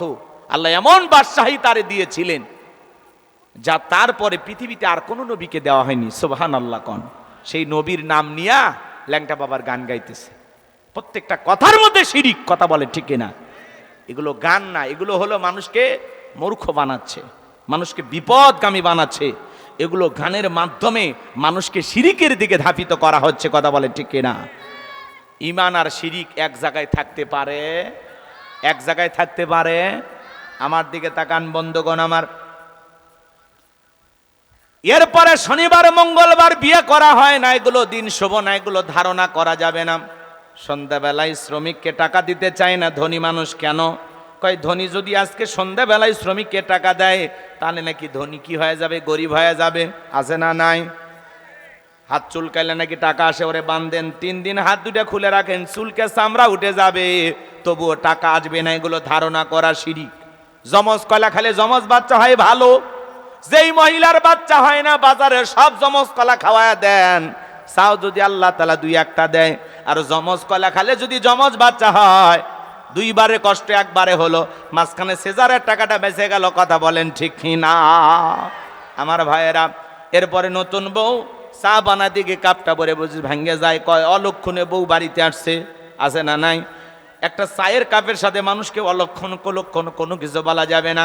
ইসলামের ভিতরে অলক্ষণ কুলক্ষণ বলে কোনো কিছু নাই। কথা বলেন ঠিক কিনা? এরপরে টিয়া পাখির কাছে যা ভাগ্য গণনা করে, কবিরাজের কাছে যা ভাগ্য গণনা করে। আছে না নাই? এরপরে বলে আকাঙ্ক্ষিত সব সমস্যার সমাধান। আপনি কি বিয়ে করতে ভয় পাচ্ছেন, মামলায় হেরে যাচ্ছেন, বিদেশে যেতে পারছেন না, আপনি কি দাম্পত্য জীবনে অসুখী, ব্যবসায় লস খাচ্ছেন? আসুন শেষ দর্শন Ajmer James house, Bashundhara city complex, Panthapath, Dhaka, Liton Dewan Chishti. এক আংটিতে যদি এত সমস্যার সমাধান হয়, ওর তো আংটি বিক্রি করে খাওয়ার কথা না। এই হাতে 5টা, এই হাতে 5টা, 10 আঙ্গুলে 10টা আংটি ব্যবহার করে পৃথিবীর সেরা ধনী হয়ে যেত। কথা বলেন ঠিক কি না? এরপরে ছোট বাচ্চার কপালে কালো টিপ দেয়, পায়ে কালো টিপ দেয়, কেন কয় বদ নজর থেকে বাঁচার জন্য। আছে না নাই? আচ্ছা বলেন তো, বান্দার তকদিরের ভালো মন্দ কার হাতে? ওয়াল কদরিহি শাররিহি মিনাল্লাহি তাআলা ওয়াল বাসি বাদাল মাউত। তকদিরের ভালো মন্দ আল্লাহর হাতে। কথা বলেন ঠিক কি না? আমার ভাইয়েরা, এরপরে সমাজের ভিতরে অনেক শিরিক আছে বাজান। কয়টা কথা বলবো? হাতের শিরোনি পইরা গেলে কয় মেহমান আসবে, এগুলো ধারণা করে। আছে না নাই? আপনাদের এলাকায় এগুলো হয় কি ভাই? আমি যে কথাগুলো বলতেছি কি মিলতেছে?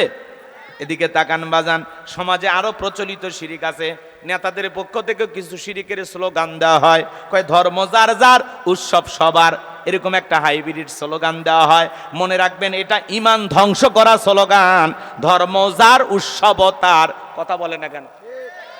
আচ্ছা বলেন তো বাজান, আমাদের জুমার নামাজি কি অমুসলিমেরা মাঝে মাঝে হাপুনিয়া বাজারে আসে? দেখছেন কোন অমুসলিম এসে জুমার নামাজ পড়তেছে? দেখছেন? কথা বলা লাগে। এই যে ঈদ গেল কয়েকদিন আগে, অবশ্যই ঈদ উল ফিতরে আসছিল, অনেক অমুসলিম আসে নাই? আসে নাই? আপনার ঈদের নামাজে অমুসলিম আসে নাই, জুমার নামাজে আসে না। অবশ্যই লাইলাতুল কদরের রাত্রিতে আসছিল, লাইলাতুল বরাতে আসছিল। আপনি মরে গেলে জানাজায় আসে। তাহলে আপনার কোন উৎসবে অমুসলিম আসে না, জুমায় আসে না, জানাজায় আসে না, ঈদের নামাজে আসে না। আর তাদের দুর্গা পূজায় আপনি মুসলমান না গেলে আপনার পেটের ভাত হজম হয় না। আপনি মুসলমান হিসাবে বলেন তো, ওদের দুর্গা পূজায় যাওয়া, ওদের মেলায় যাওয়া জায়েজ না হারাম? আমার দিকে তাকান। ওই যে বলে ধর্ম যার যার, উৎসব সবার, এটা কি স্লোগান? কুফরি স্লোগান, ঈমান ধ্বংস করা স্লোগান। ধর্ম যার, উৎসব তার। আমার দিকে তাকান, আমার দিকে তাকান, এদিকে তাকান না, কথা কন, আমার দিকে তাকান। এই যুবক, এদিকে তাকান। আচ্ছা বলো তো, পুকুর যার, মাছ সবার, মানবেন? মানবেন না? ক্ষেত যার, ফসল সবার, কথা কয় না, মানবেন? চাকরি যার, বেতন সবার, বউ যার, হক সবার, মানবেন? মানবেন না? তার মানে কি? পুকুর যার, মাছ তার, ক্ষেত যার, ফসল তার, চাকরি যার, বেতন তার, বউ যার, হক তার, ধর্ম যার, উৎসব তার। ধর্ম যার যার, উৎসব তার তার। হিন্দুদের উৎসব হিন্দুদের কাছে, বৌদ্ধদের উৎসব বৌদ্ধদের কাছে, খ্রিস্টানদের উৎসব খ্রিস্টানদের কাছে, মুসলমানের উৎসব সবার কাছে। আমাদের ধর্মীয় উৎসব পালন করা দেখে অমুসলিমেরা কালেমা পড়ে মুসলমান হতে পারে। যে মুসলমানদের আনুষ্ঠানিকতা এত সুন্দর, এত ভালো দেখে তাদের ভিতরে পরিবর্তন আসতে পারে, হেদায়েত পাইতে পারে।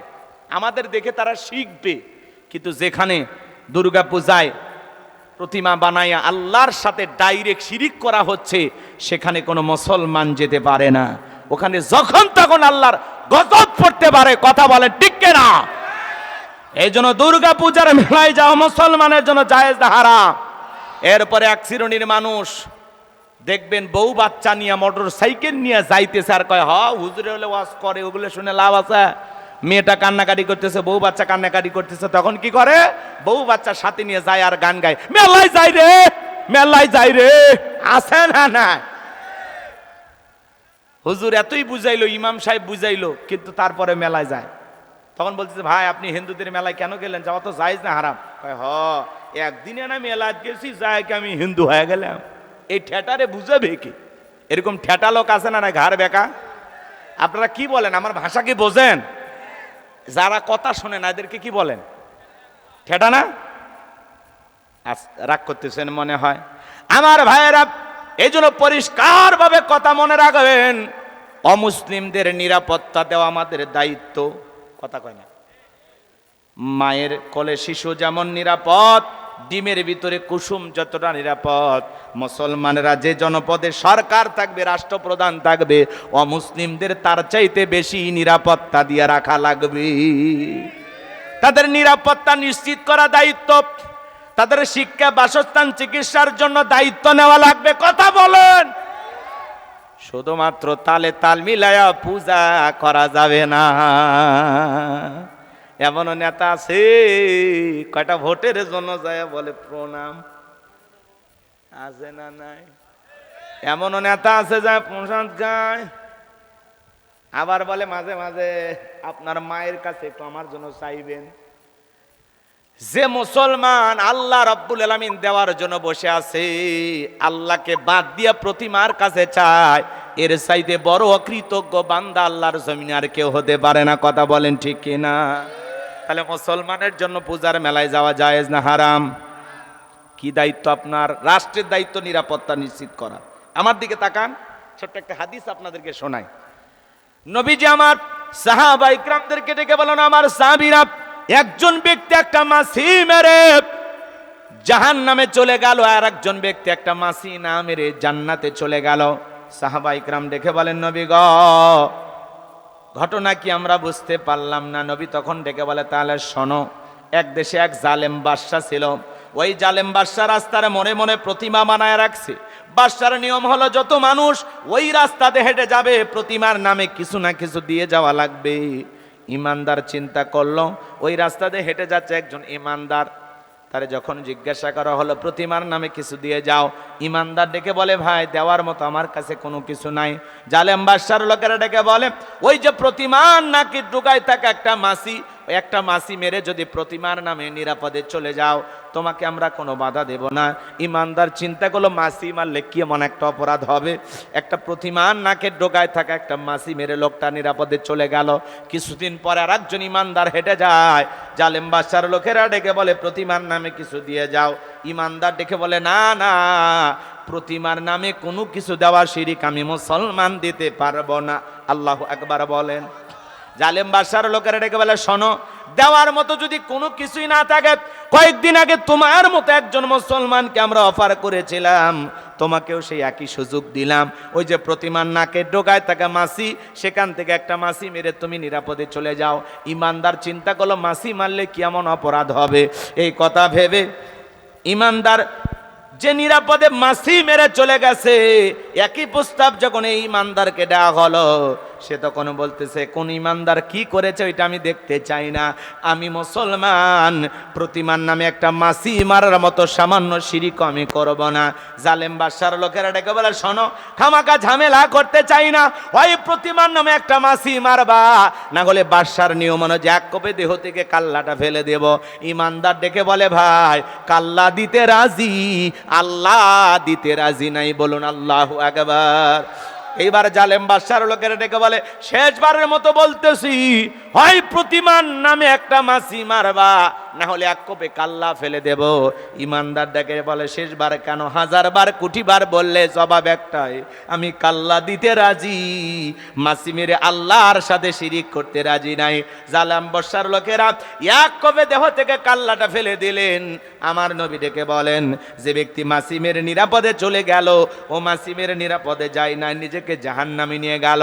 আর যে ব্যক্তি মাছি না মেরে কাল্লা দিয়ে গেল, সে রক্তের সাগরে ভাসতে ভাসতে আল্লাহর জান্নাতে পৌঁছে গেল, বলুন সুবহানাল্লাহ। তাহলে মাছি মারার মতো সামান্য শিরিকও করা যাবে? এ নাটোরের মুসলমান ভাইরা, আমার দিকে একটু তাকান। আপনার বাড়িতে একটা ভিআইপি মেহমান আসবে, বোঝেন নাই? আপনি দামি দামি খাবার দিয়ে বাড়িতে প্লেটটা সাজাইছেন, সুন্দর করে খাবার দিলেন, আর ছেলেটারে বড় বেশি ভালোবাসেন, ওই ছোট্ট ছেলের সামনে একটু পাতলা পায়খানা প্লেটের এক কোনায় দিয়ে রাখছেন। মেহমানের সামনে, গেস্টের সামনে খাবারের পরিচিতি চলতেছে, ভাই এটা কি গরুর গোশত, এটা মুরগি, এটা কি, কয় হাঁস, 32 প্রকারের গোশত হালাল, সব দিয়ে দিয়েছেন। এইবার মাছের পালা, এটা বল মাছ, কয় ভাই যে চলন বিলের বল মাছ, কাতল, রুই, নানান ধরনের মাছ দিয়া 350 প্রকারের মাছ হালাল সব দিয়ে দিয়েছেন। এতই প্লেট সুন্দর করে সাজাইছেন। তখন বলতেছে, ভাই এইটা কি? তখন বলতেছে, ভাই প্লেটটা এত দিয়ে সাজাইছি, এত খাবার দিয়ে, ছোট্ট ছেলেটারে একটু ভালোবাসি তো, ওরা সামান্য একটু পাতলা পায়খানা দিছি, আপনি কিচ্ছু মনে করেন, আপনি খেয়ে নেন। বলেন, পৃথিবীর কোনো গেস্ট, কোনো মেহমান এই খাবার খাবে? যত দামি খাবারই প্লেটে থাক, সামান্য পায়খানা মিশ্রিত থাকার কারণে পৃথিবীর কোনো গেস্ট, কোনো মেহমান এই খাবার যেমন খাবে না। এক্সাম্পল দিলাম, উদাহরণ দিলাম কথা বোঝানোর জন্য। এদিকে তাকান। গোলাম রব্বানী এমনিই বলে নাই, বলার কারণ আছে। এদিকে তাকান না ভাই।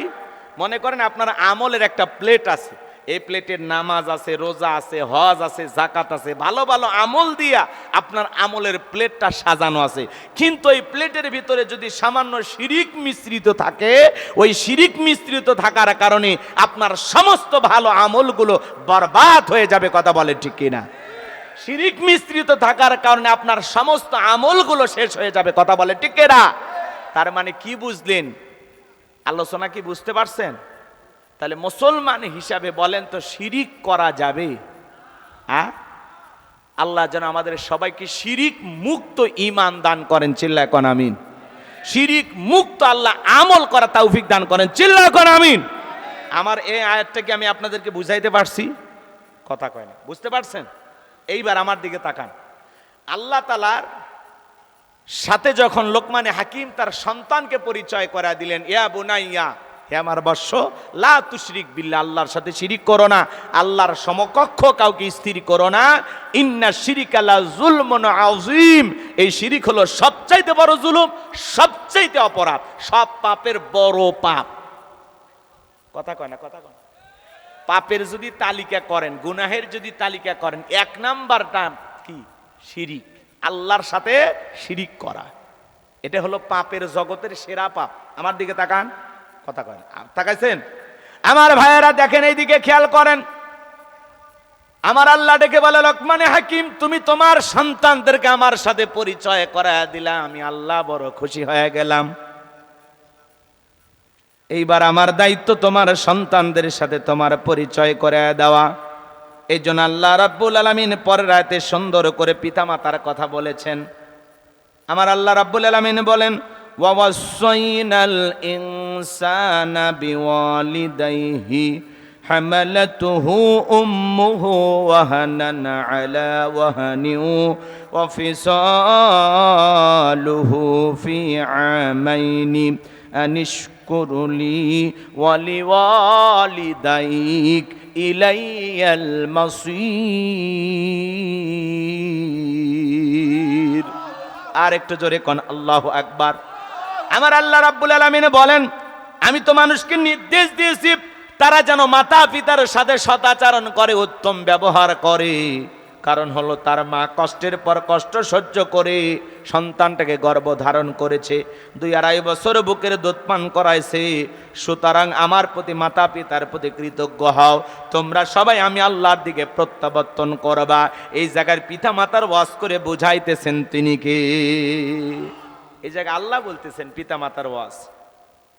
লোকমানে হাকিম যখন আল্লাহর সাথে সন্তানদের পরিচয় করায় দিয়েছেন, আল্লাহ বলতেছে এইবার আমার দায়িত্ব তোমার সন্তানদের সাথে তোমার পরিচয় করায় দেওয়া, পিতা মাতার গুরুত্ব তুলে ধরা। আল্লাহু আকবার কোন। আমি যদি গোলাম রব্বানী কয়েক মিনিট বলি, আপনারা কি রাগ করবেন? হ্যাঁ,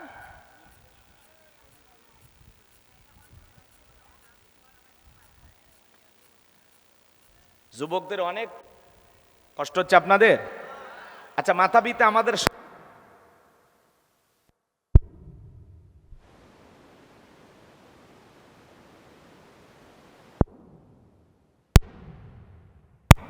যায়, এরা ধুকে ধুকে মরে যায়, তার সন্তানের বিরুদ্ধে অভিযোগ দিতে রাজি নাই। কথা কয় না, কথা কয় না। যুবক, একটা বাবা হলো বটবৃক্ষ, যেদিন বাবা থাকবে না সেদিন টের পাইবা।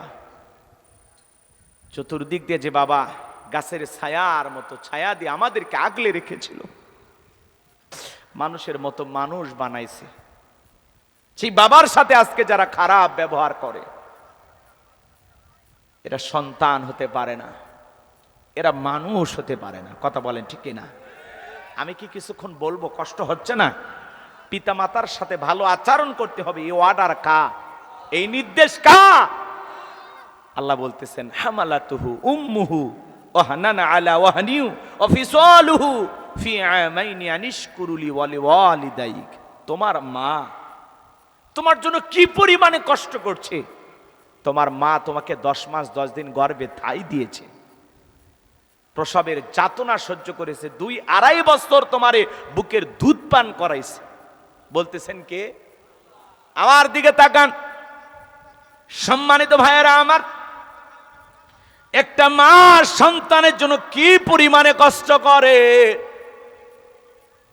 বর্তমান পৃথিবীর ডাক্তার গবেষণা করে বলতেছে, বাজান, সন্তান যখন মায়ের গর্ভে চলে আসে 3-4 মাস মা খাইতে পারে না, আমার বমি বমি ভাব হয়, খাবার রুচিটা নষ্ট হয়ে যায়।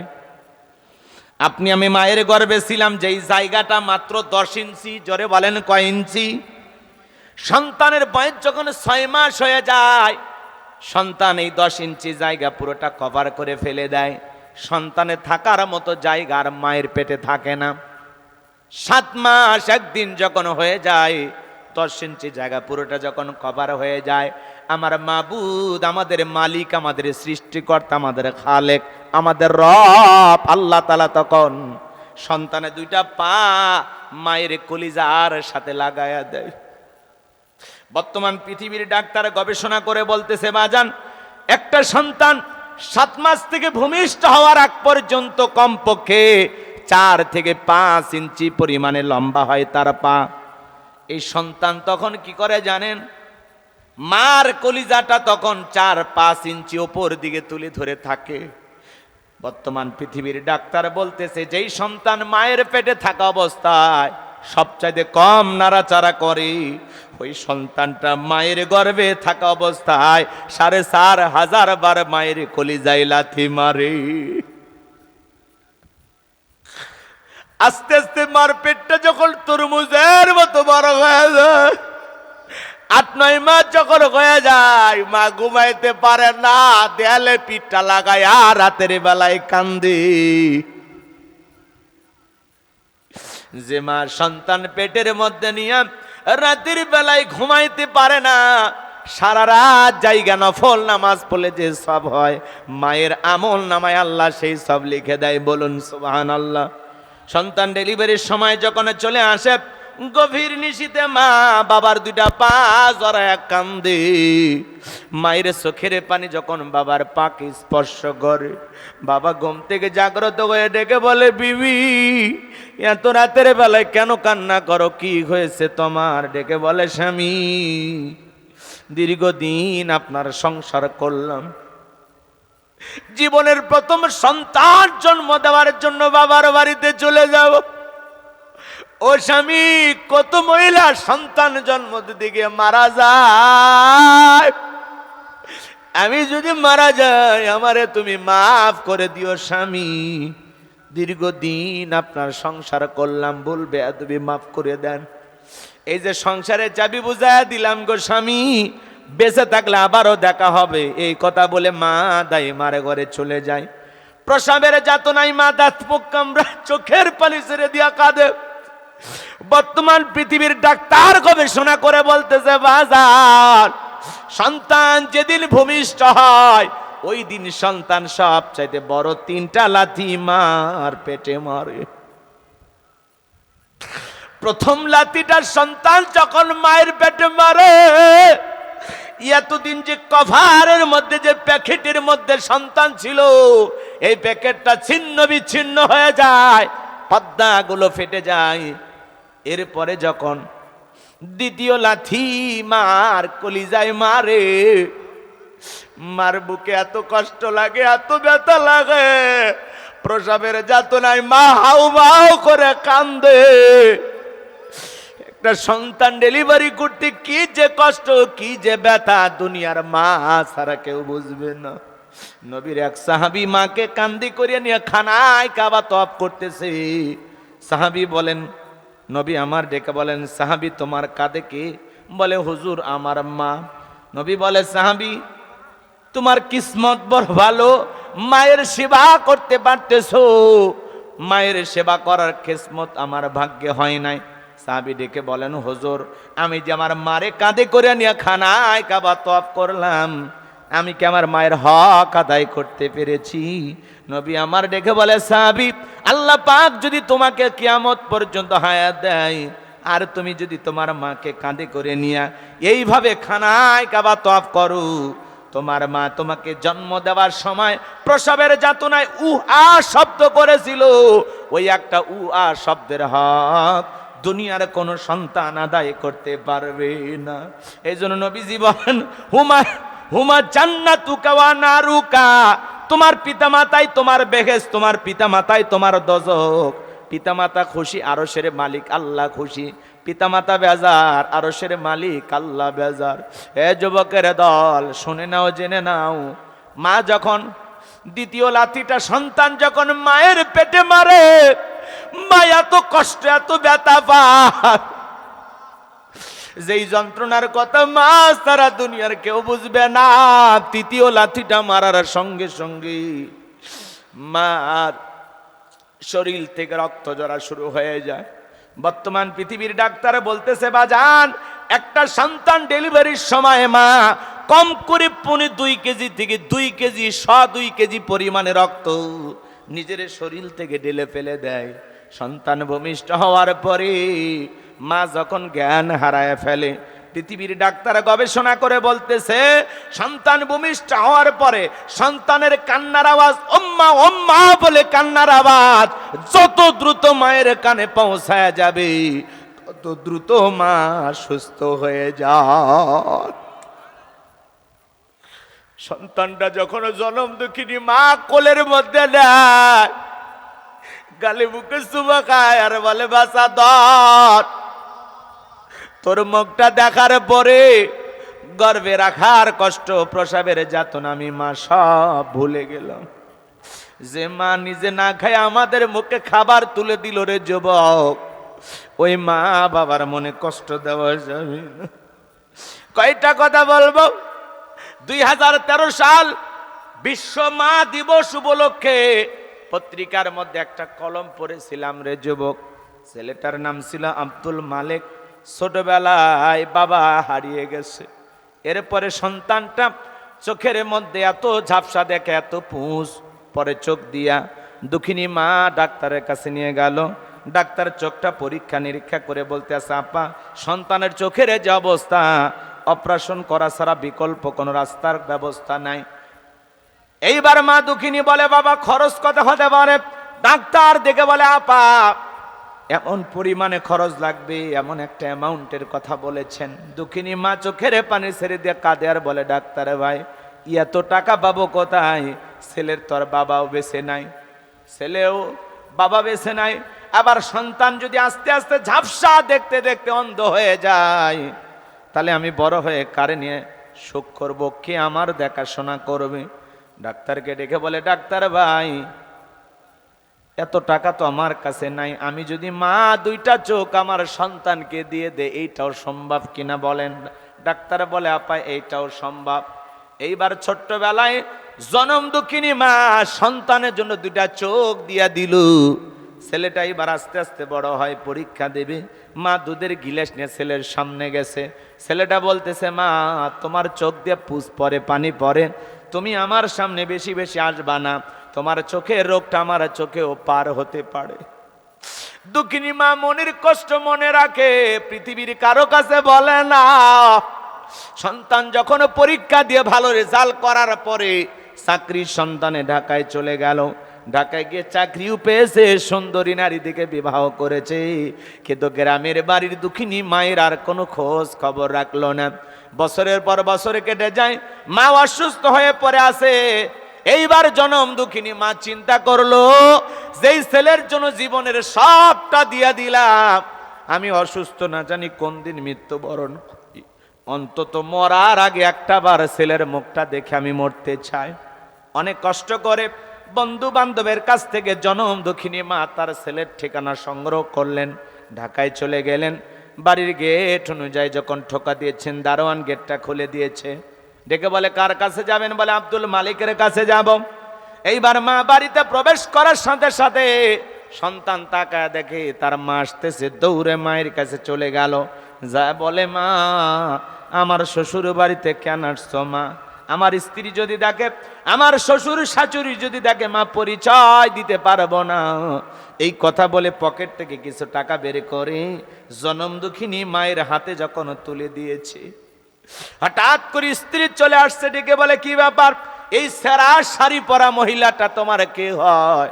সন্তান তখন মায়ের পরিচয় গোপন করে ডেকে বলে, এই সেরা শাড়ি পরা মহিলাটা আমার গ্রামের বাড়ির কাজের মহিলা।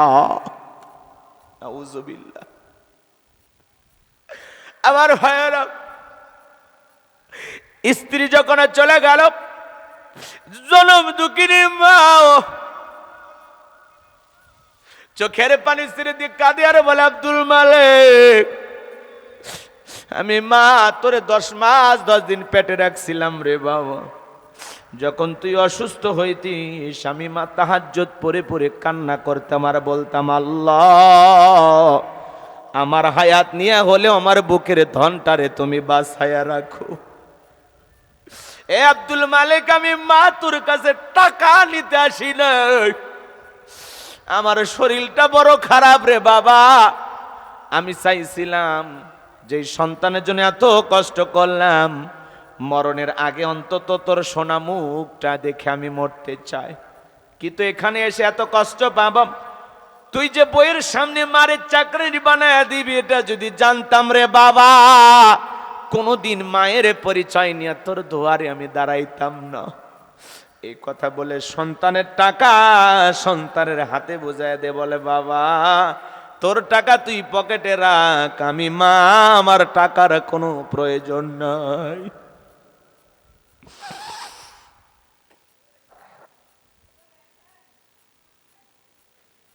এই তরুণ যুবকেরা,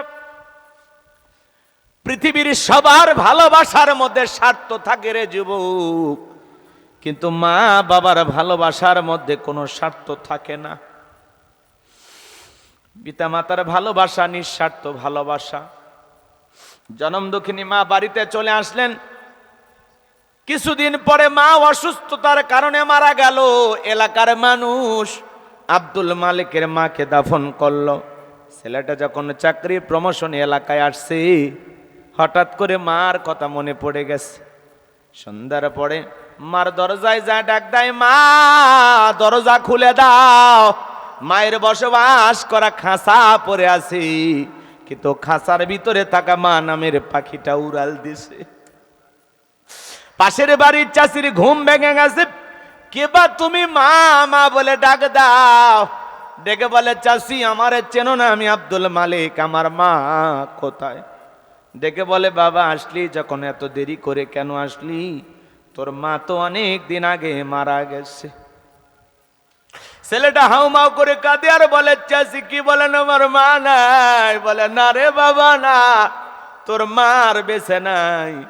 ছেলেটা বলে, চাষি দেখা দেন না মার কবরটা কোথায়?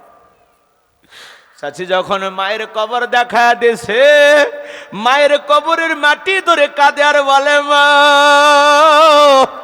এত বড় অন্যায় করলাম মা, একটা বার ক্ষমা চাওয়ার সুযোগ দিলি না। এই অভাগা সন্তানটারে মাফ করলি না রে মা। মায়ের কবরের মাটি ধরে যখন মা মা বলে হাউ মাউ করে কান্না করে, চাচি ডেকে বলে, বাবা কাঁদলেই কি তোর মা ফিরে আসবে? আর তোর মা কোনোদিন ফিরে আসবে না। তবে তোর মা মৃত্যুর আগে একখানা চিঠি লিখে গেছে আর বলে গেছে, আমার আব্দুল মালিক যদি কোনোদিন আসে, মায়ের লেখা চিঠিটা আমার সন্তানের হাতে দিবা। আয় আয় বাবা আয়, তোর মায়ের লেখা সে চিঠিটা তুই পড়ে দেখ। এ কলিজার টুকরা যুবকের, একটা মা সন্তানের জন্য কত কষ্ট করে কেমনে বুঝাবো শোনা ভাই? মা বাবা ঋণ শোধ করা যাবে না রে যুবক। তোমার আমার দেখে চামড়া কেটে যদি পিতা মাতার পায়ের জুতা বানায় দেই, তবুও মা বাবা ঋণ শোধ করা যাবে না। আমি হুজুর এই পানিতে ফু দিলে কাজ করতেও পারে নাও করতে পারে, কিন্তু তোমার মা বাবা যদি এই পানিতে ফু দেয়, 50 জন আলেম ফু দিয়াছে কাজ না হবে, তোমার মা বাবা ফু দিলে তার চাইতে বেশি কাজ হবে। এই জন্য প্রত্যেকটা সন্তানের সব চাইতে বড় পীরের নাম হলো মা বাবা। নিজের মা বাবারে ভাত দেয় না, পীরের দরবারে গরু নিয়ে দৌড় মারে, আসে না না? এ যুবক, তোমরা পা দুটা গায়া দাও, আমি তোমাদের পা ধরে মুসাফির হিসেবে অনুরোধ করে বলে যাই, মা বাবার মনে কখনো কষ্ট দেওয়া যাবে না, পিতা মাতার মনে আঘাত দেওয়া যাবে না। কোন কোন যুবক আছো পিতা মাতার খেদমত করে তাদের মুখে হাসি ফোটাইয়া তাদের দোয়া নিয়ে জান্নাতে যেতে চান, দুই হাত তুলে মালিক আল্লাহকে দেখান। আল্লাহ আমাদের সবাইকে পিতা মাতার খেদমতকারী সন্তান হিসেবে কবুল করুন। চিল্লা বলুন আমিন। আর একটু জোরে বলুন আমিন। হাত নামাও। যুবক, সুন্দরী বউ পাইয়া মায়ের কথা ভুলে যায় না, বাবার কথা ভুলে যায় না। বইয়ের ভালোবাসা বইয়ের কাছে, মায়ের ভালোবাসা মায়ের কাছে। আজকে ডিজিটাল যুবক শ্বশুর বাড়ির একটা পালসার ডিসকভার পাইয়া পাগল হয়ে গেছে। কথা কর না। তেলের যে সংকট, অনেক যুবককে এখন মোটরসাইকেল দিলেও নেবে না। কথা কন, বাইসাইকেল লাগবে। আর রাগ করতেছেন আপনারা? আমার কথা কি বিরক্ত হচ্ছে? তেলের সংকট আছে না নাই? লাইনের পর লাইন, মোটরসাইকেল, গাড়ি ঘোড়া, কষ্ট দেখে খারাপ লাগতেছে। আমরা রাস্তাঘাটে দেখতেছি ডাইরেক্ট পেট্রোল পাম্পে লেখা আছে এখানে তেল নাই, পেট্রোল নাই, অকটেল নাই। অনেক জায়গার মাইকিং হচ্ছে। কি কষ্ট! কথা বলেন, আমাদের কষ্ট দেখার কেউ আছে ভাই? জোরে বলেন আছে? পাম্পে তেল নাই, আমগো বিল নাই, বলারও জায়গা নাই, সবারও কায়দা নাই। কথা কয় না? পাম্পে তেল নাই, আমগো বিল নাই, কবারও জায়গা নাই, সবারও কায়দা নাই। শান্তি পেতে হলে দিনের পথে আয় রে, ও দেশের ভাই রে, বল না কোথায় যায় রে, একটু শান্তি বলো কোথায় গেলে পাই রে। আজকে হাহাকার, শান্তি নাই।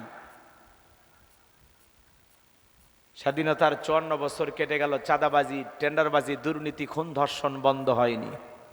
কথা বলেন হয়েছে? এই বাংলাদেশকে যদি আপনি সত্যির শান্তির বাংলাদেশ বানাইতে চান, এই 56,000 বর্গ মাইলে যদি আল্লাহর শান্তি প্রতিষ্ঠিত করতে চান, তাহলে লেনিন কার্ল মার্কসের গণতন্ত্র দিয়া, মানুষের তৈরি করা তন্ত্র মন্ত্র দিয়া, ডক্টর কামালের তৈরি করা সংবিধান দিয়া এই সমাজে শান্তি প্রতিষ্ঠিত হবে না। এই জমিনে শান্তি প্রতিষ্ঠিত করতে হলে আল্লাহর পাঠানো সংবিধান চালু করা লাগবে। যতদিন পর্যন্ত এই জমিনে আল্লাহর আইন চালু না হবে, ততদিন চুরি বন্ধ হবে না, দুর্নীতি বন্ধ হবে না। কি এক সংবিধান লেখছে ডক্টর কামাল! এর আগে যারা ক্ষমতায় ছিল তারা সংবিধানের দোহাই দিত, এই সংবিধানের বাইরে যাওয়া যাবে না, সংবিধানে এইটা না ওইটা না। আছে কি? আছে খালি ক্ষমতায় টিকে থাকার বুদ্ধি। কথা কন না। এখন আবার এই নতুন সংবিধানের গান আছে না নাই? অথচ যারা এই কথা বলতেছে তারা এক সময় বলতো যে আমরা ক্ষমতায় গেলে এই সংবিধান ছুঁড়ে ফেলা হবে, জনগণের মতামত নিয়ে সংবিধান নতুন করে তৈরি করা হবে। কথা বলে ঠিক কিনা? আজকে সেই সংবিধানের দোহাই দিয়া নানান কথা। রাগ করতেছেন আপনারা? বেগম খালেদা জিয়া আল্লাহর বান্দি মারা গেছে, আল্লাহ যেন তার কবরটা জান্নাতের বাগান বানায় দেন। তিনি বলেছিলেন যে আমরা যদি ক্ষমতায় যাই, জনগণের সরকার যদি ক্ষমতায় যায়, এই সংবিধানকে আমরা ছুঁড়ে ফেলে দেব। কথা বলেন? আজকে সে সংবিধান দিয়ে জনগণকে নানান বুঝ দেওয়া হচ্ছে। ভাই, এই রাষ্ট্রের জন্য সংবিধান, আর রাষ্ট্রের মালিক হলে এই দেশের জনগণ। কথা বলেন না কেন? এই জন্য এই জনগণের জন্যই সংবিধান নতুন করে সাজাইতে হবে। কথা বলেন ঠিক কিনা? এর আগেও তো 17 বার কাটাছাটা হয়েছে খালি ক্ষমতা টিকানোর জন্য। এইবার একটু সংশোধন করেন শুধু এই দেশের জনগণের জন্য। কথা বলেন ঠিক কিনা? কথাগুলো বললেই তো অন্যায়, অপরাধ, জঙ্গিবাদ, মৌলবাদের ট্যাগ লাগাবে। কথা বলেন ঠিক কিনা? আমাদের সমাজে এগুলো আছে না নাই? আমার যুবক ভাইরা, তাহলে মা বাবার খেদমত করবা তো ইনশাল্লাহ, নাকি মোটর সাইকেলের টেনশনে আসো? অনেক যুবক আছে বিয়ে করছে, আছে না ভাই? কথা কয় না। মোটর সাইকেল নিয়ে শ্বশুর বাড়ির দরজায় মোটর সাইকেলে ব্রেক করে ডাক দেয় আম্মা। শাশুড়ি কয় জামা একটা পাইছি, ছোটবেলায় মাদ্রাসায় পড়েছে, গুন্না মুখস্থ। শ্বশুরের দরজায় ডাক দেয় আব্বা কেমন আছেন, আব্বা কি খেয়েছেন? শ্বশুর কয় মারাত্মক জামাই পাইছি, কলকলার সব হরফ মুখস্থ। বিয়ের পরে শ্বশুর শাশুড়ি হয়ে যায় আব্বা আম্মা, আর মা বাবা হয়ে যায় বুড়া বুড়ি।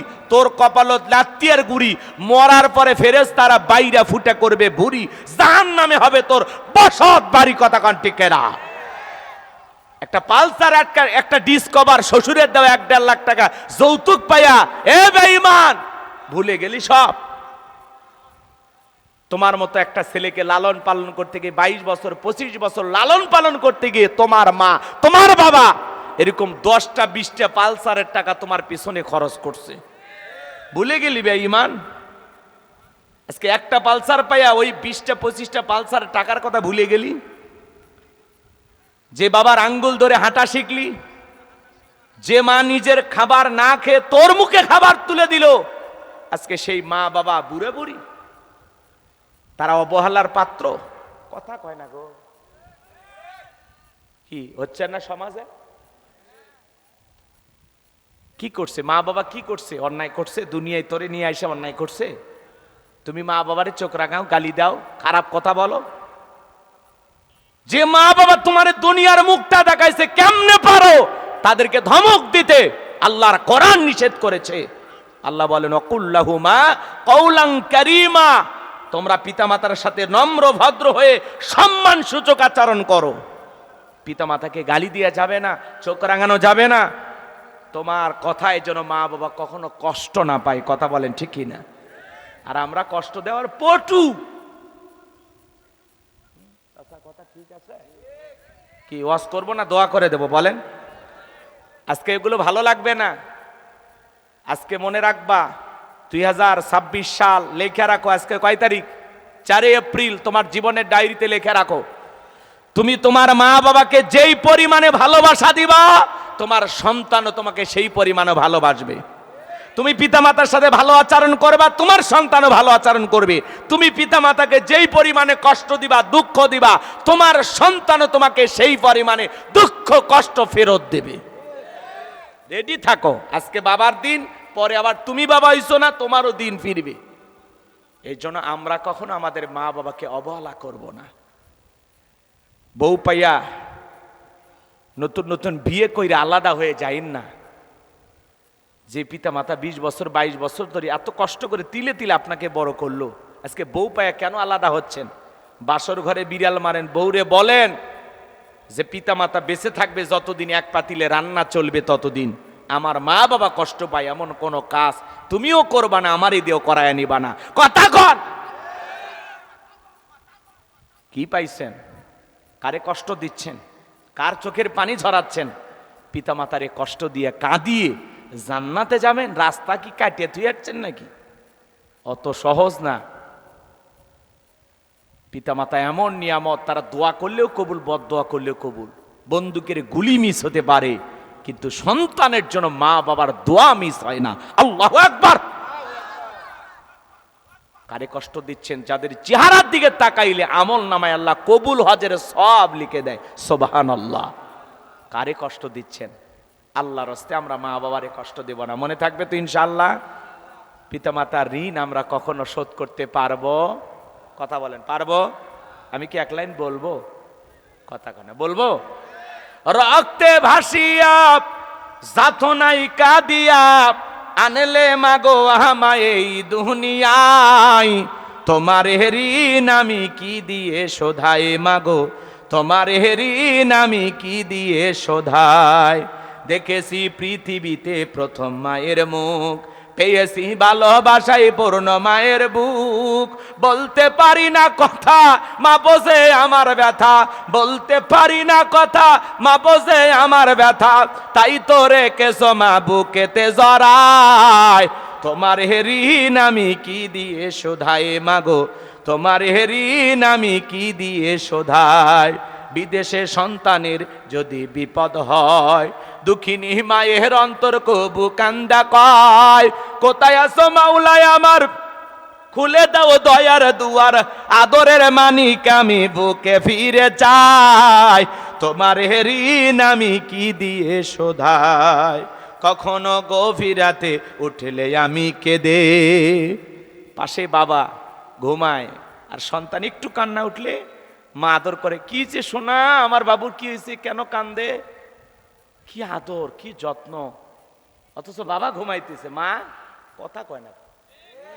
কখনো গভীর রাতে উঠলে আমি কেঁদে, বুকে মা শক্ত করে রাখতো আমায় বেঁধে, তোমার এই দুধের দাম কে দেবে প্রতিদান, এই দুনিয়ায় মাগো আজ মেলে নাই, তোমার ঋণ আমি কি দিয়ে শোধাই মাগো, তোমার ঋণ আমি কি দিয়ে শোধাই।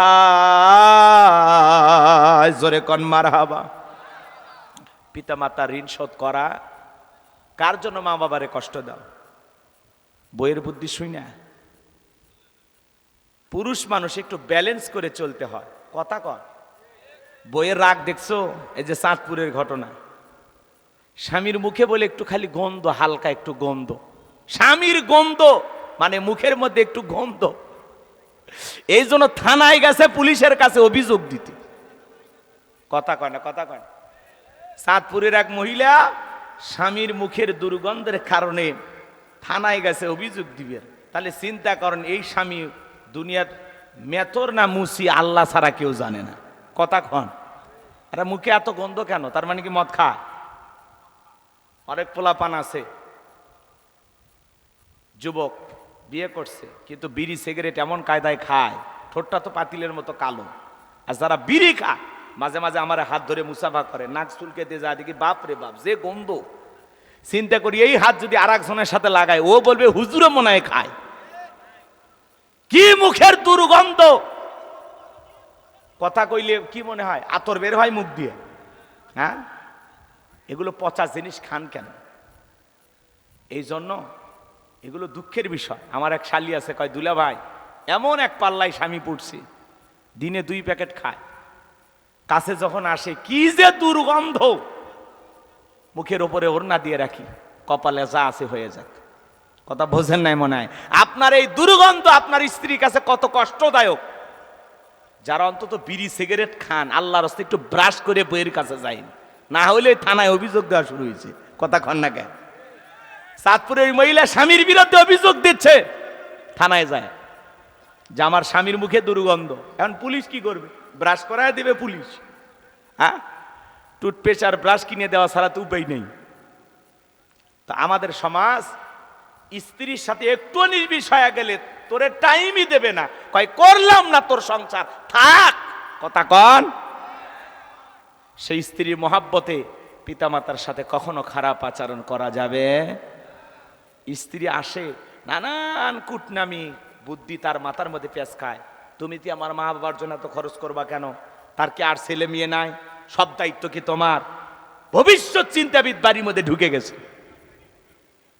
স্ত্রীর কথা শুনে কখনো মা বাবার জন্য, ভাই বোনের জন্য খরচ কমাবেন না, পারলে আরো বাড়াবেন। বউ আপনারা যতই বুঝাক, আপনি আপনার দায়িত্ব সঠিকভাবে পালন করবেন। আপনি আপনার মা বাবা ভাই বোনের জন্য খরচ করবেন। রক্তের আত্মীয় স্বজন মা বাবা ভাই বোনের জন্য খরচ করলে আল্লাহ সম্পদ বৃদ্ধি করে দেয়। সম্পদ বাড়াবে কে? কথা বুঝছেন? ব্যালেন্স করে চলা লাগবে। বউ যা কয় কোক, এই কানেই থাকবি। বইয়ের কথা শুনে যে মায়ের সাথে তর্ক বিতর্ক ঝগড়া করা যাবে? মনে কথা কয় না, মনে থাকবে তো ইনশাআল্লাহ? ব্যালেন্স করে চলা লাগবে। বউ যতই বুঝাক, ও বুঝাইতে বুঝাইতে বিরক্ত হইয়া আপনি এমন একটা বোকা বোকা ভাব নিয়ে থাকবেন, মনে যেন করে আপনার বউ যে আমার স্বামী কিছুই বোঝে না, ও রাগ করে যেন বলে একটা বলদের ঘর করতেছি। ও রাগ করে যেন বলে এটা বলদ মার্কা স্বামী। বইয়ের কাছে বোকা সাজাও লাভ। বাইরের মানুষ জানুক আপনি কত বড় শিয়ানা, এটা বাহিরের মানুষ জানুক। ঘরের বইয়ের সামনে বোকা সাজবেন,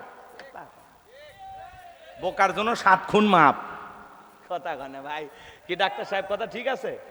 বইয়ের সামনে কি সাজবেন? বোকা। বউরে বুঝাবেন যে এই লোকটা কিচ্ছু বোঝে না, কিন্তু আপনি যে কত বড় শিয়ানা ওটা আপনি বুঝলেই হবে। পারবেন তো ইনশাআল্লাহ? হ্যাঁ। পিতা মাতার খেদমত কারা করবেন? শেষবারের মতো হাতটা তুলে দেখেন, আল্লাহ কবুল করেন। মা বাবার মনে কখনো কষ্ট দেব? পিতা মাতার মুখে হাসি ফুটাবো, তাদের দোয়া নিব। পিতা মাতা দোয়া করলে রাস্তার ভ্যান চালক থেকে আল্লাহ কোটিপতি বানাবে, আর পিতা মাতা বদদোয়া করলে 10 তলার বিল্ডিং এর মালিককেও আল্লাহ রাস্তার ভিক্ষুক বানায় ছাড়বে। এজন্য পিতা মাতাকে যারা ঘর থেকে বাড়ি থেকে তাড়ায়া দেয়, আলাদা করে দেয়, ও যেন মা বাবাকে আলাদা করেনি, নিজের ভাগ্য থেকে জান্নাতকে আলাদা করেছে। কথা বলে ঠিক না? যারা পিতা মাতাকে বৃদ্ধাশ্রমে পাঠায় দিয়েছে, ওর জন্য জাহান্নাম রেডি হয়ে আছে। কথা ঠিক না? কপাল পোড়া মা বাবাকে বৃদ্ধাশ্রমে পাঠায়, আছে না নাই? কোন আলেমের মা বাবাকে পাবেন না, রিক্সা চালক ভ্যান চালক এদের মা বাবাকে পাবেন না। পাবেন কাদেরকে জানেন? শিল্পপতি, কুটিপতি। আর কথা কয় না, বেশি শিক্ষিত বেশি শয়তান। ওয়া কি করে, বাপ মা বোঝা মনে করে বৃদ্ধাশ্রমে তুই আসছে। আল্লাহ হেদায়েত দান করুক। কষ্ট হয়েছে। এরপরে লোকমানে হাকিম তার কলিজার টুকরা সন্তানদেরকে বলতেছেন, ইয়া বুনাইয়া ইন, কষ্ট হচ্ছে ভাই, আমি কি বলবো না রাগ করতেছেন? রাগ করবেন না। লোকমানে হাকিম বলতেছেন, ইয়া বুনাইয়া ইন্নাহা ইন তাকু মিসকালা হাববাতিন মিন খারদালিন ফাতাকুন ফি সাখরাতিন আও ফিস সামাওয়াতি আও ফিল আরদি ইয়াতি বিহাল্লাহ ইন্নাল্লাহা লাতীফুন খাবীর। লোকমান হাকিম ডেকে বলতেছেন, আমার সন্তান, তুমি যদি কোনো কিছু সরিষার দানার পরিমাণ করো, সেটা যদি শিলা গর্ভে থাকে, আকাশে থাকে, কিংবা মাটির নিচে থাকে, আল্লাহ তাআলা এটাও তোমার আমল নামায় হাজিরি করবে। সেটা যদি সরিষার দানার পরিমাণ ছোট হয়, আল্লাহ সূক্ষ্মদর্শী, আল্লাহ সব বিষয়ে খবর রাখেন। আপনার গোপন প্রকাশের খবর সব কার কাছে? লোকমানে হাকিম বুঝাইতেছে, আমার সন্তান, তুমি যদি সরিষার দানার পরিমাণও ভালো কিছু করো, নেক আমল করো, সেটা যদি সরিষার দানার পরিমাণও ছোট হয়, আল্লাহ এইটাও আমল নামায় হাজিরি করবে। আবার তুমি যদি সরিষার দানার পরিমাণও বদ আমল করো, গুনাহের কাজ করো, সেইটাও আল্লাহ তাআলা আমল নামায় হাজিরি করবেন। আমার আল্লাহ বলেন, ফামাই আমাল মিসকালা যাররাতিন শাররান ইয়ারা ওয়া মাই আমাল মিসকালা যাররাতিন খায়রান ইয়ারা। আল্লাহু আকবার বলেন। আল্লাহ রাব্বুল আলামিন বলেন, বান্দা, তুমি যদি যাররা পরিমাণ অণু পরিমাণে নেক আমল করো, এটাও তোমার আমল নামায় লিপিবদ্ধ করা হবে। আবার তুমি যদি যাররা পরিমাণে অণু পরিমাণে বদ আমল করো, সেইটাও তোমার আমল নামায় লিপিবদ্ধ করা হবে। এজন্য বাজান, গোপনে প্রকাশে ছোট বড় যা গুনাহ করতেছেন, সব খবর আছে কার কাছে? সন্তানকে বুঝাইতেছে, বাবা, গোপনে এদিক গোপনে সরিষার দানার পরিমাণও ভালো করলেও আল্লাহ লিখবে, মন্দ করলেও লিখবে। সেটা যদি শিলা গর্ভে হয়, আকাশে হয়, কিংবা মাটির নিচে হয়। কি বুঝতেছেন যুবক? হেলিকপ্টার ভাড়া করে যদি গুনাহ করো, ডুব দিয়ে পানি নিচে যায় যদি গুনাহ করো, তুমি কি মনে করো জঙ্গল প্রেম করার জন্য মঙ্গল? জঙ্গলে কেউ দেখে না। জঙ্গলে কেউ না দেখলে একজন দেখেন, তিনি কে? এই তরুণ যুবকেরা, কার হাত ধরে নাটোরে লালপুরের পার্কে বসে আসো, পৃথিবীর কেউ না দেখলে একজন দেখেন, তিনি কে? এই পাটুলকে মিনি কক্সবাজার বানাইছো। যখন ওই যে পানি আসে, ওই সময় নৌকা ভাড়া করে ডিক ডিক আওয়াজ দিয়ে গান বাজাইতেছো, কারে নৌকাতে নিয়া এখানে সেখানে ঘুরে বেড়াইছো, পৃথিবীর কেউ না দেখলে একজন দেখেছেন, তিনি কে? কথা কয় না কে? এ যুবক, রাতের আধারে জানালা দরজা লাগায় একা একা মোবাইলে উল্টা পাল্টা ভিডিও দেখো, পৃথিবীর কেউ না দেখলে একজন দেখেন, তিনি কে? এই মোবাইলের ওজন কম, কিন্তু মোবাইলের মাধ্যমে পাপের ওজন কম না বেশি? আজকে তরুণ তরুণী, যুবক যুবতী সব নষ্ট হয়ে গেছে এই মোবাইলের কারণে। অনলাইনে জুয়া খেলা, ফ্রি ফায়ার, পাবজি মানুষের মাথা নষ্ট করছে, ব্রেন নষ্ট করছে। কথা কম। এই মোবাইলের কারণে গুনাহ কমছে না বাড়ছে? এর ওজন কম, কিন্তু গুনার ওজন অনেক বেশি। জিনিসটা দেখতে ছোট, কিন্তু এটা দিয়ে গুনার পাল্লা ভারী হচ্ছে। আমি কি এক লাইন বলবো? রাগ করবেন না, বলবো? বিরক্ত হবেন না?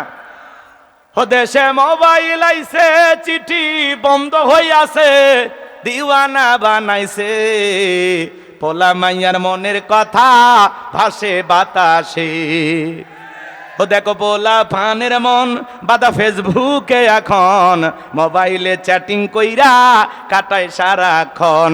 এই মোবাইল পাইয়া দেখো মদনের মাইয়া, এই মোবাইল পাইয়া দেখো রমজানের মাইয়া কি কাণ্ড ঘটাইছে।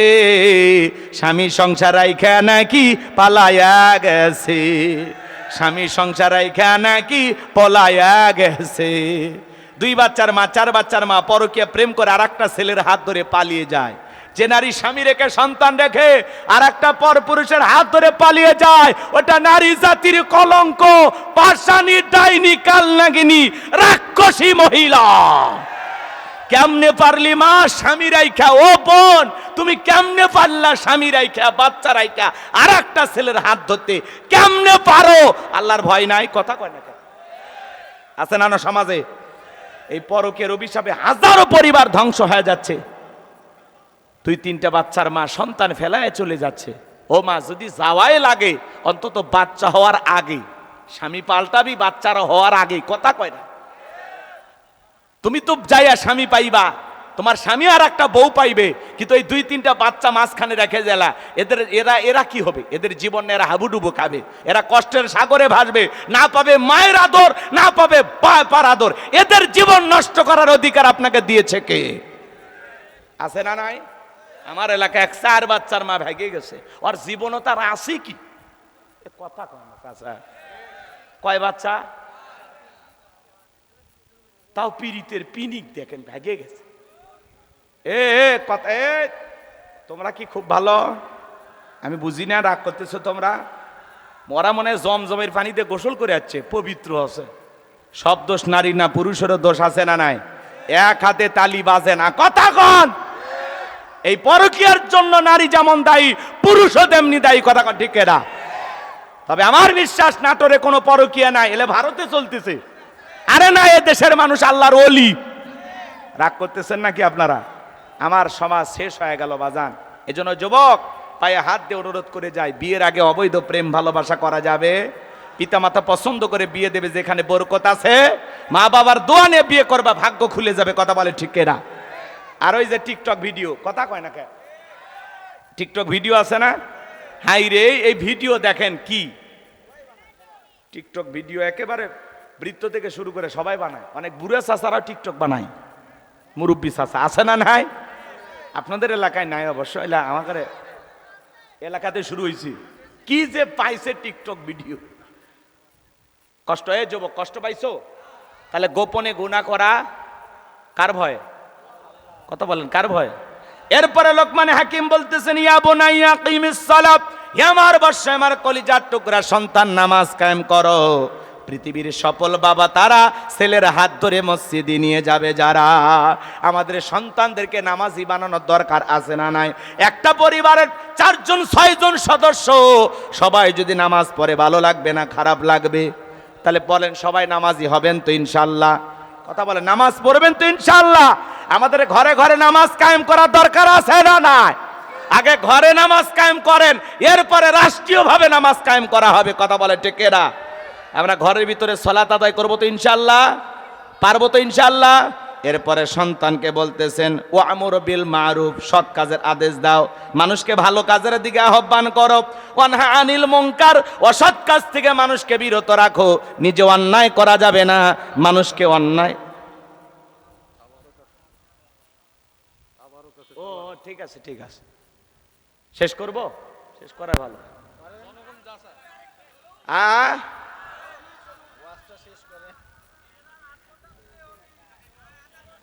আরো আধা ঘন্টা চলবে?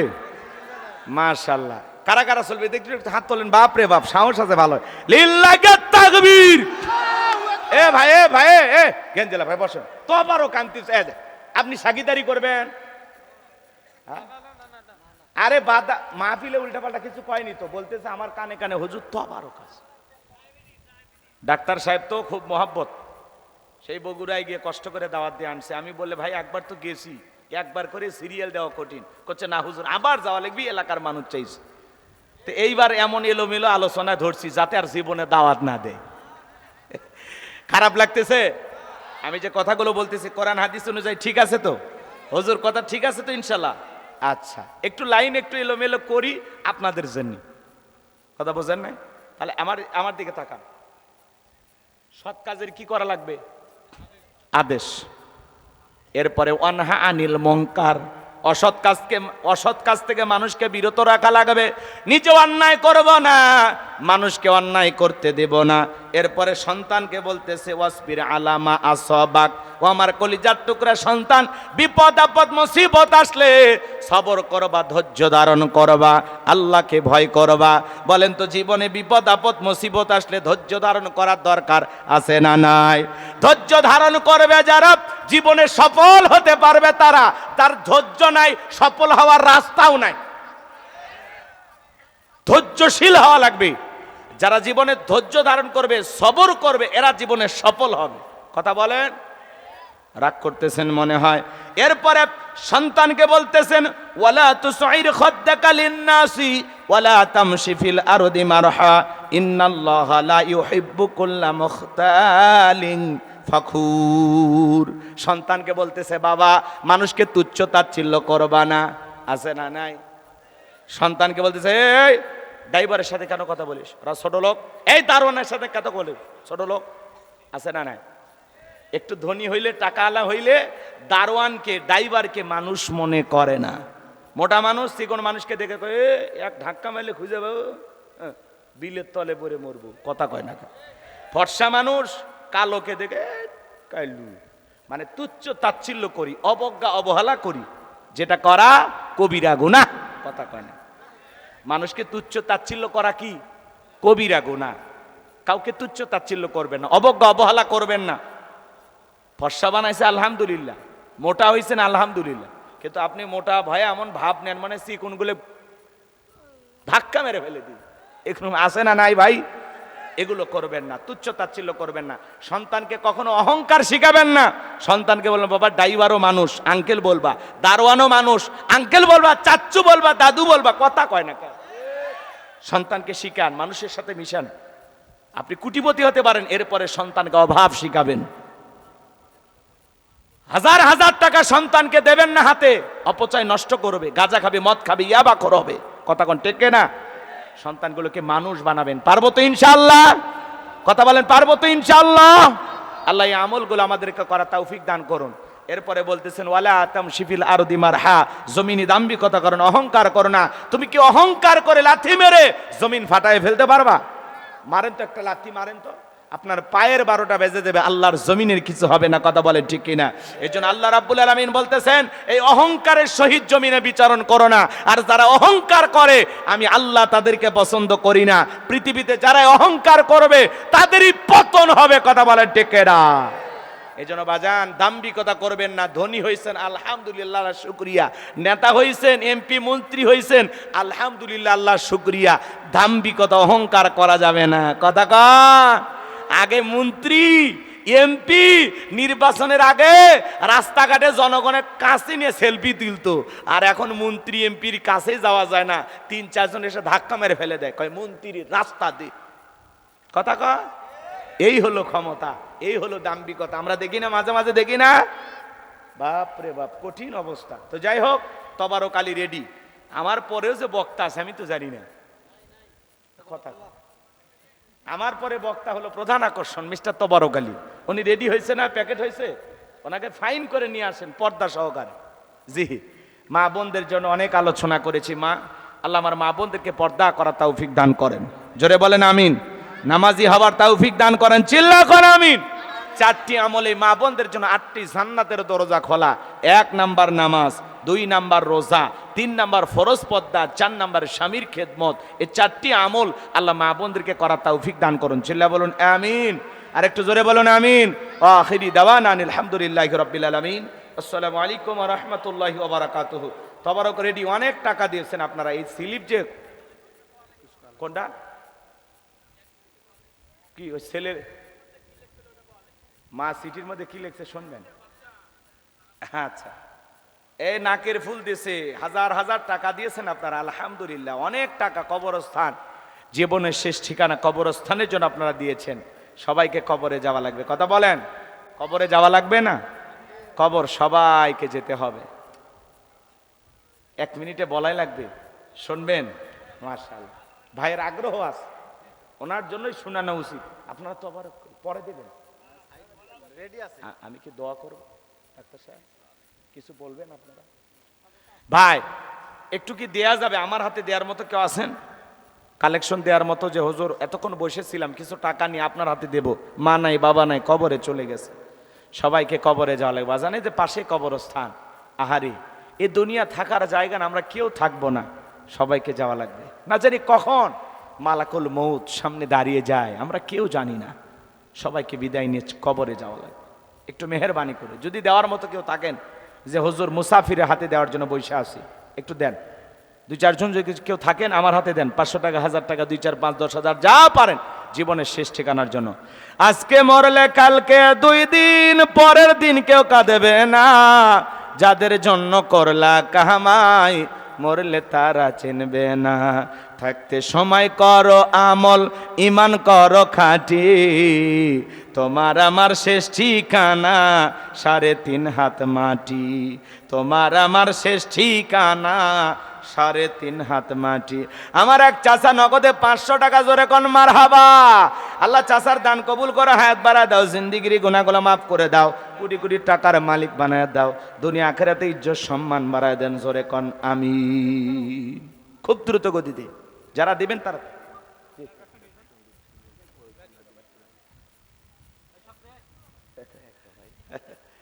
তো গতবারের আগেবার গাইছিলাম না, আবার মনে হয়েছে ওটা। আচ্ছা আচ্ছা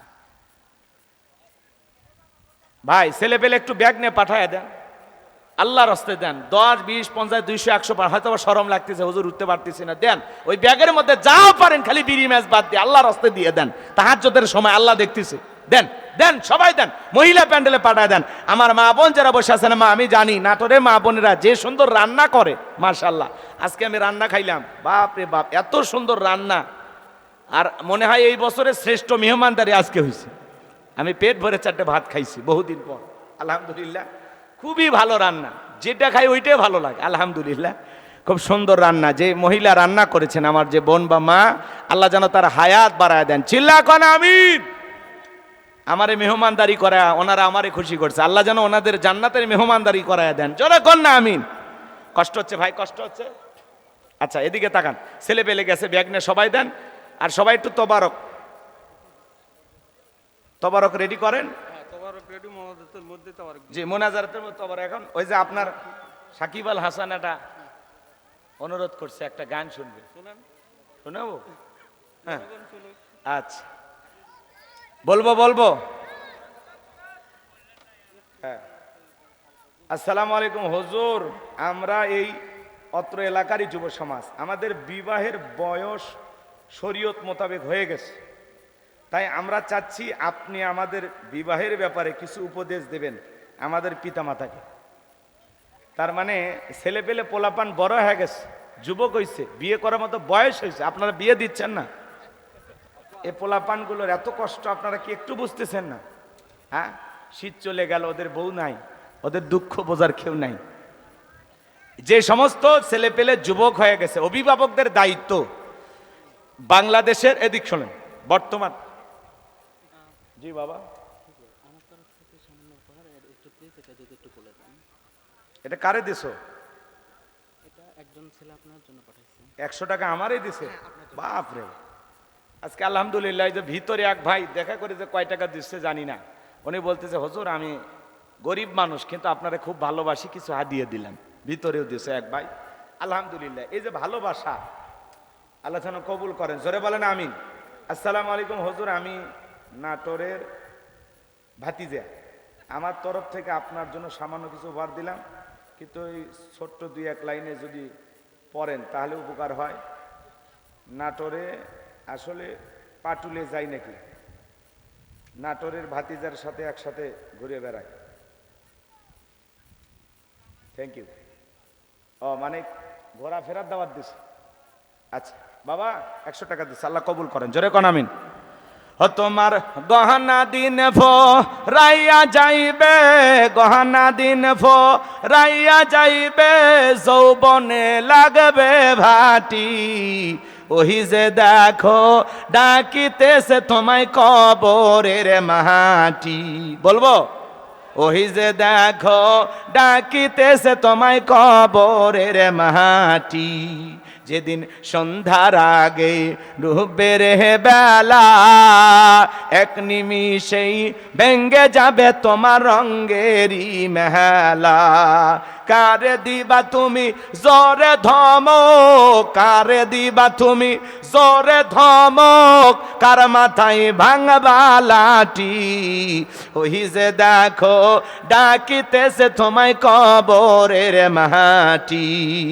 খবর পেয়ে আসবে আত্মীয় স্বজন, তোমারই চার পাশে বৈশা সবাই করিবে কান্দন, সাজাইবে তোমায় মনের মতন, সাজাইবে তোমায় মনের মতন, কি সুন্দর পরিপাটি, ওই যে দেখো ডাকিতেছে তোমায় কবরের মাটি।